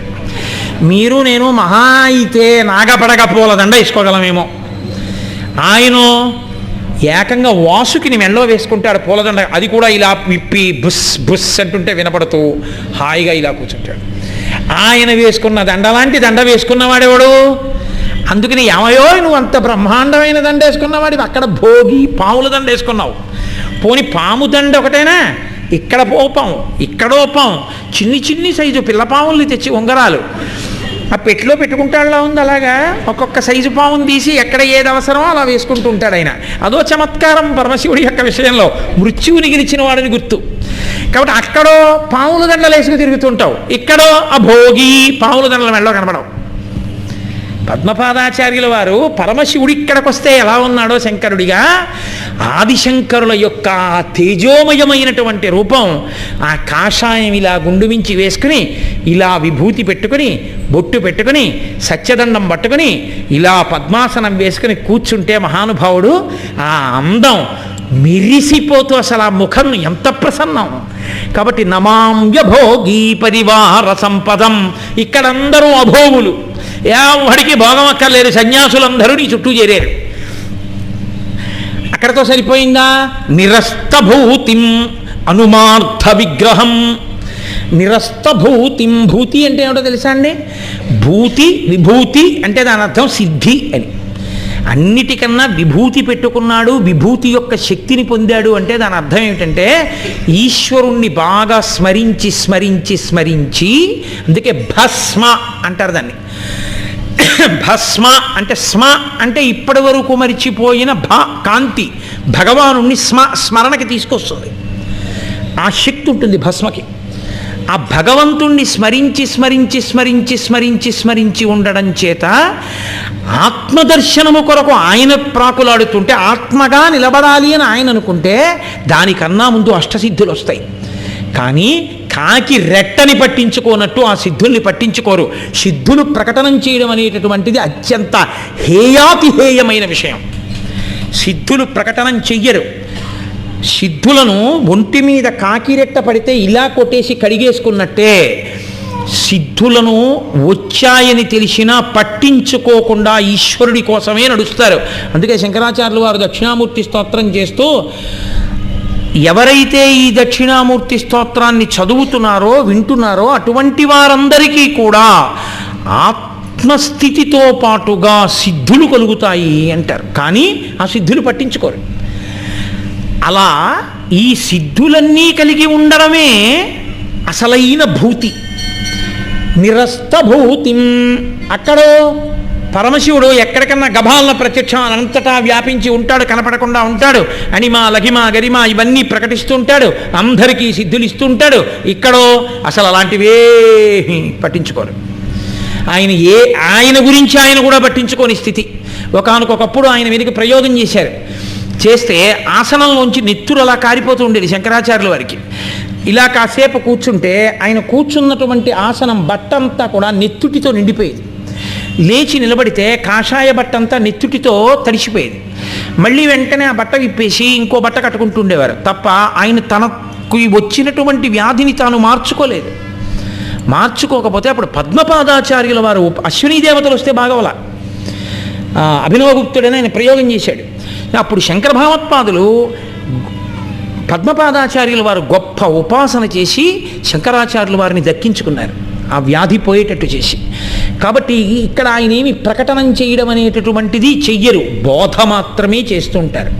కాబట్టి నిరస్తభూతిం అనుమార్థ విగ్రహం. ఇక్కడ శంకరుడిగా ఉంటే వామార్థ భాగమునందు పార్వతీదేవి ఉండదు, కైలాసంలో ఉంటే వామార్థ భాగమునందు పార్వతీదేవి ఉంటుంది. ఇక్కడ పక్కన పార్వతీదేవి లేకుండా ఉంటారు. ఎందుకంటే మీరు సన్యాసిగా ఉన్న వారికి స్త్రీ స్పర్శ ఎక్కడ ఉంటుంది, భార్య ఎక్కడ ఉంటుంది, ఉండదు. అందుకని భార్య పక్కన లేకుండా ఉన్నటువంటి శివుడవు నువ్వు, అనుమార్థ విగ్రహం.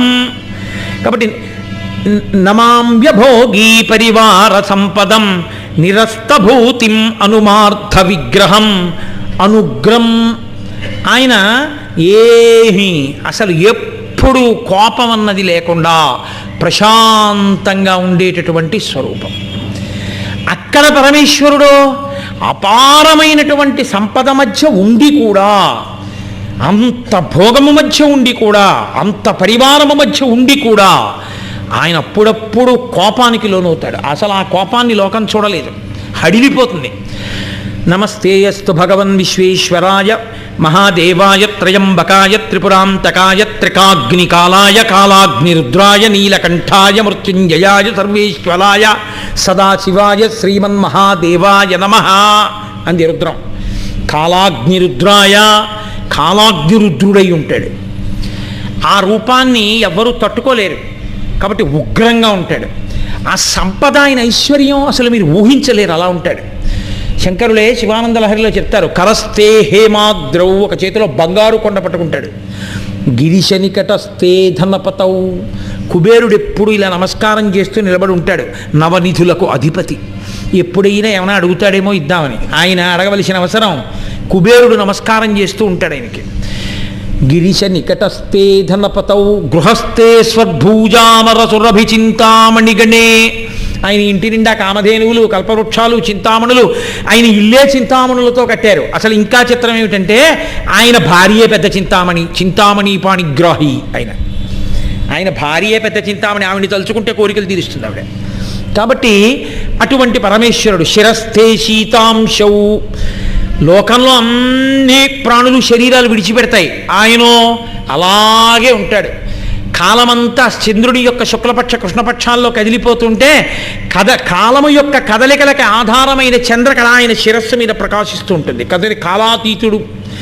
శిరస్థే శీతాంశౌ చరణయుగళస్థే అఖిల శుభౌ. ఆయన పేరే శివ. శుభకార్యాలన్నీ ఆయన కాళ్ళను పట్టుకుని ఉంటాయి. ఆయన పాదములను పట్టుకుని ప్రార్థన చేస్తే, అయ్యా మా అమ్మాయి పెళ్ళవట్లేదు శంకరా అనుగ్రహించంటే ఇలా అంటాడు. అంటే ఆ బొటన వేలు తగిలి హఠాత్తుగా ఎగిరేది వచ్చి మీ ఇంటి తోరణం కింద పట్టుకుంటుంది, అంటే శుభలేకేస్తారు.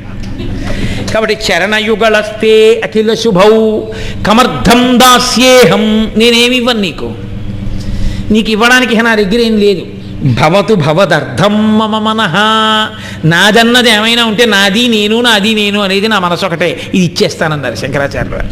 అంటే ఈశ్వర నా మనసును పుచ్చేసుకోవయ్యా. కాబట్టి ఆయన అంత సంపదతో ఉంటాడు కైలాసంలో. ఆయన కాలాగ్ని రుద్రాయ. ఆయన అప్పుడప్పుడు లోకం చేసే తప్పులకి ఉగ్రుడవుతూ ఉంటాడు. శంకరాచార్యుల వారిగా తప్పులు చేస్తున్న వాళ్ళని 72 అవైదికమైన వాదనల్ని ఖండించి ఎంత ఓర్పండి. చివరికి సర్వజ్ఞపీఠాన్ని ఎక్కుతుంటే దక్షిణ దేశం నుంచి సర్వజ్ఞపీఠాన్ని అధిరోహించిన ఏకైక మహాపురుషుడు శంకర భగవత్పాదులు. సర్వజ్ఞపీఠాన్ని అధిరోహిస్తుంటే సరస్వతీదేవి అడ్డుపడింది ఆయనకి. శంకరా అనే ప్రశ్న అడుగుతాను, జవాబు చెప్పింది.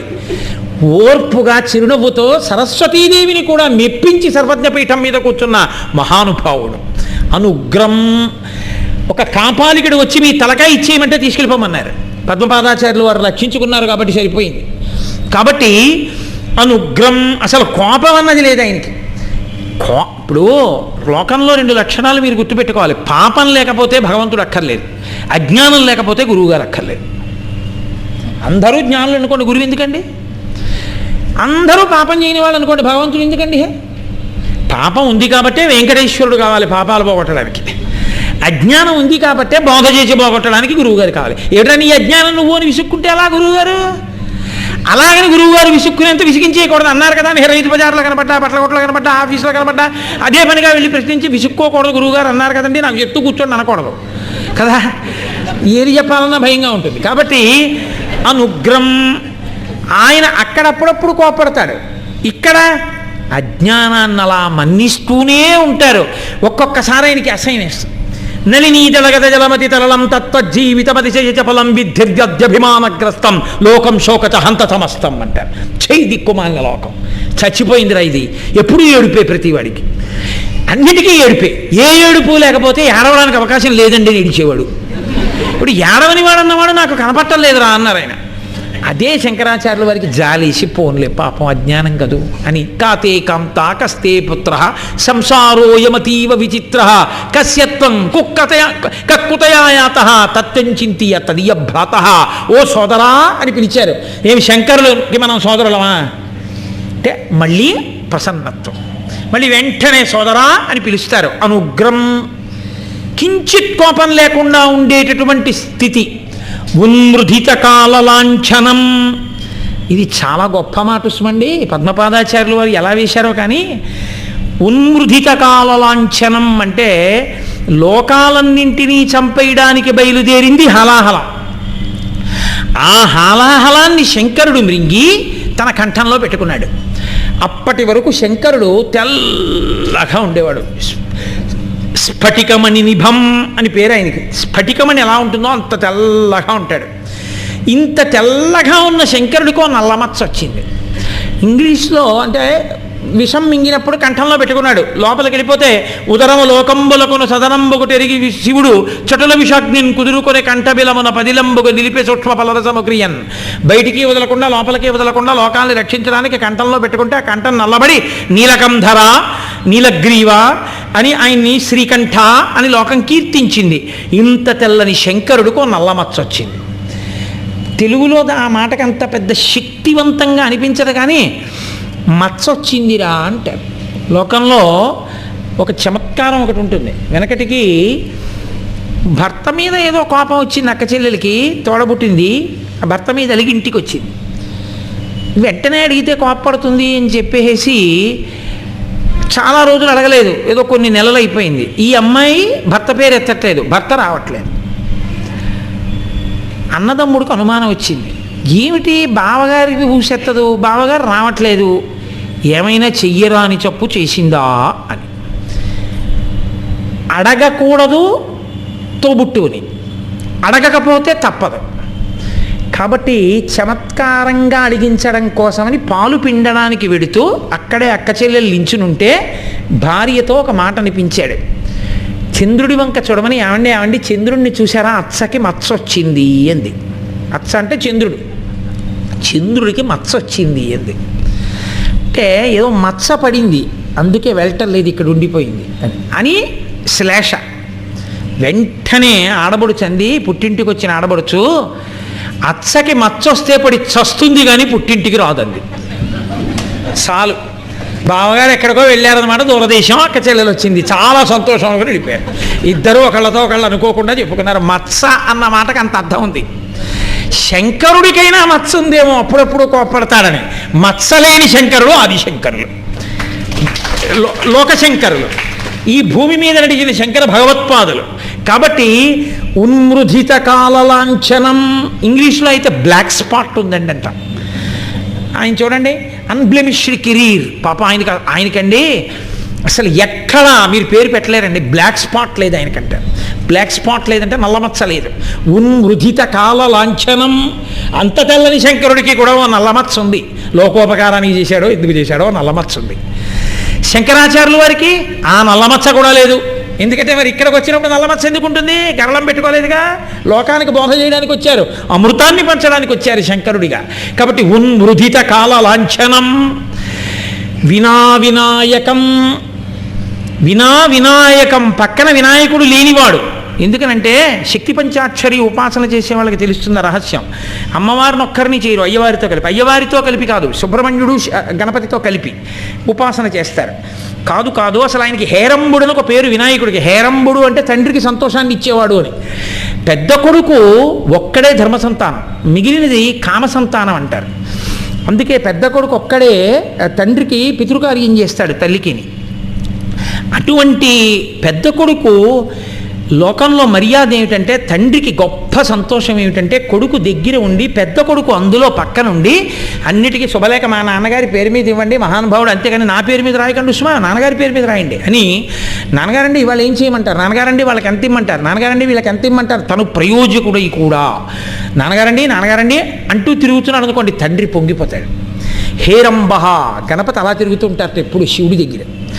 కాబట్టి వినాయకం విశిష్టమైన నాయకుడైన.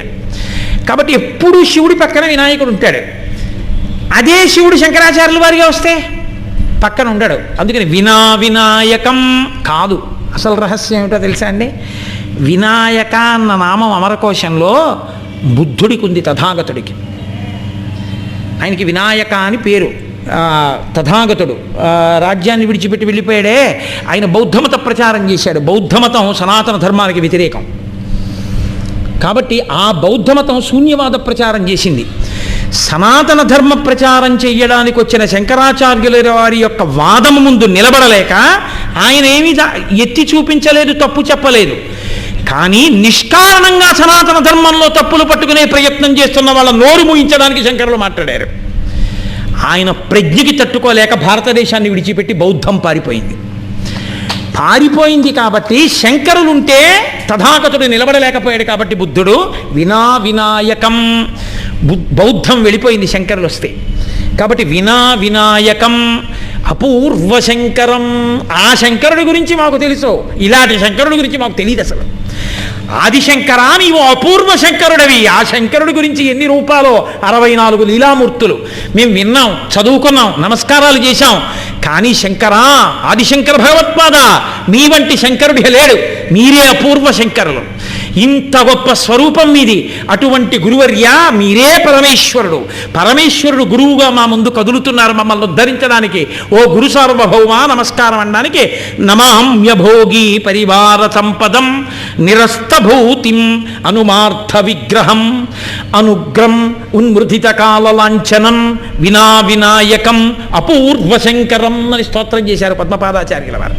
అందుకని మహానుభావుడు పూర్వాశ్రమంలో శంకర, సన్యాసాశ్రమంలో శంకర, పేరు మారని ఏకైక వ్యక్తి శంకర భగవత్పాదులే. మంగళాశాసన పరై మదాచార్య పురోగమై సర్వైశ్చ పూర్వైరాచార్యై తత్కృతాయాస్తు మంగళం. మంగళం కోసలేంద్రాయ మహనీయ గుణాత్మనే చక్రవర్తి తనూజాయ సర్వభౌమాయ మంగళం. ఉమాకాంతాయ కాంతాయ కామితార్థప్రదాయినే శ్రీగిరీశాయ దేవాయ మలినాథాయ మంగళం. కరచరణకృతం వా కర్మవాక్కాయజం వా శ్రవణనైనజం వా మానసం వా పరాధం విహితం వా సర్వమేత్తక్షమస్వా శివ శివ కరుణాబ్ధే శ్రీ మహాదేవ శంభో. సర్వం శ్రీ ఉమామహేశ్వర పరబ్రహ్మార్పణమస్తు. స్వస్తి. न मे द्वेषरागौ न मे लोभमोहौ मदो नैव मे नैव मात्सर्यभावः न धर्मो न चार्थो न कामो न मोक्षः चिदानन्दरूपः शिवोऽहं चिदानन्दरूपः शिवोऽहं शिवोऽहं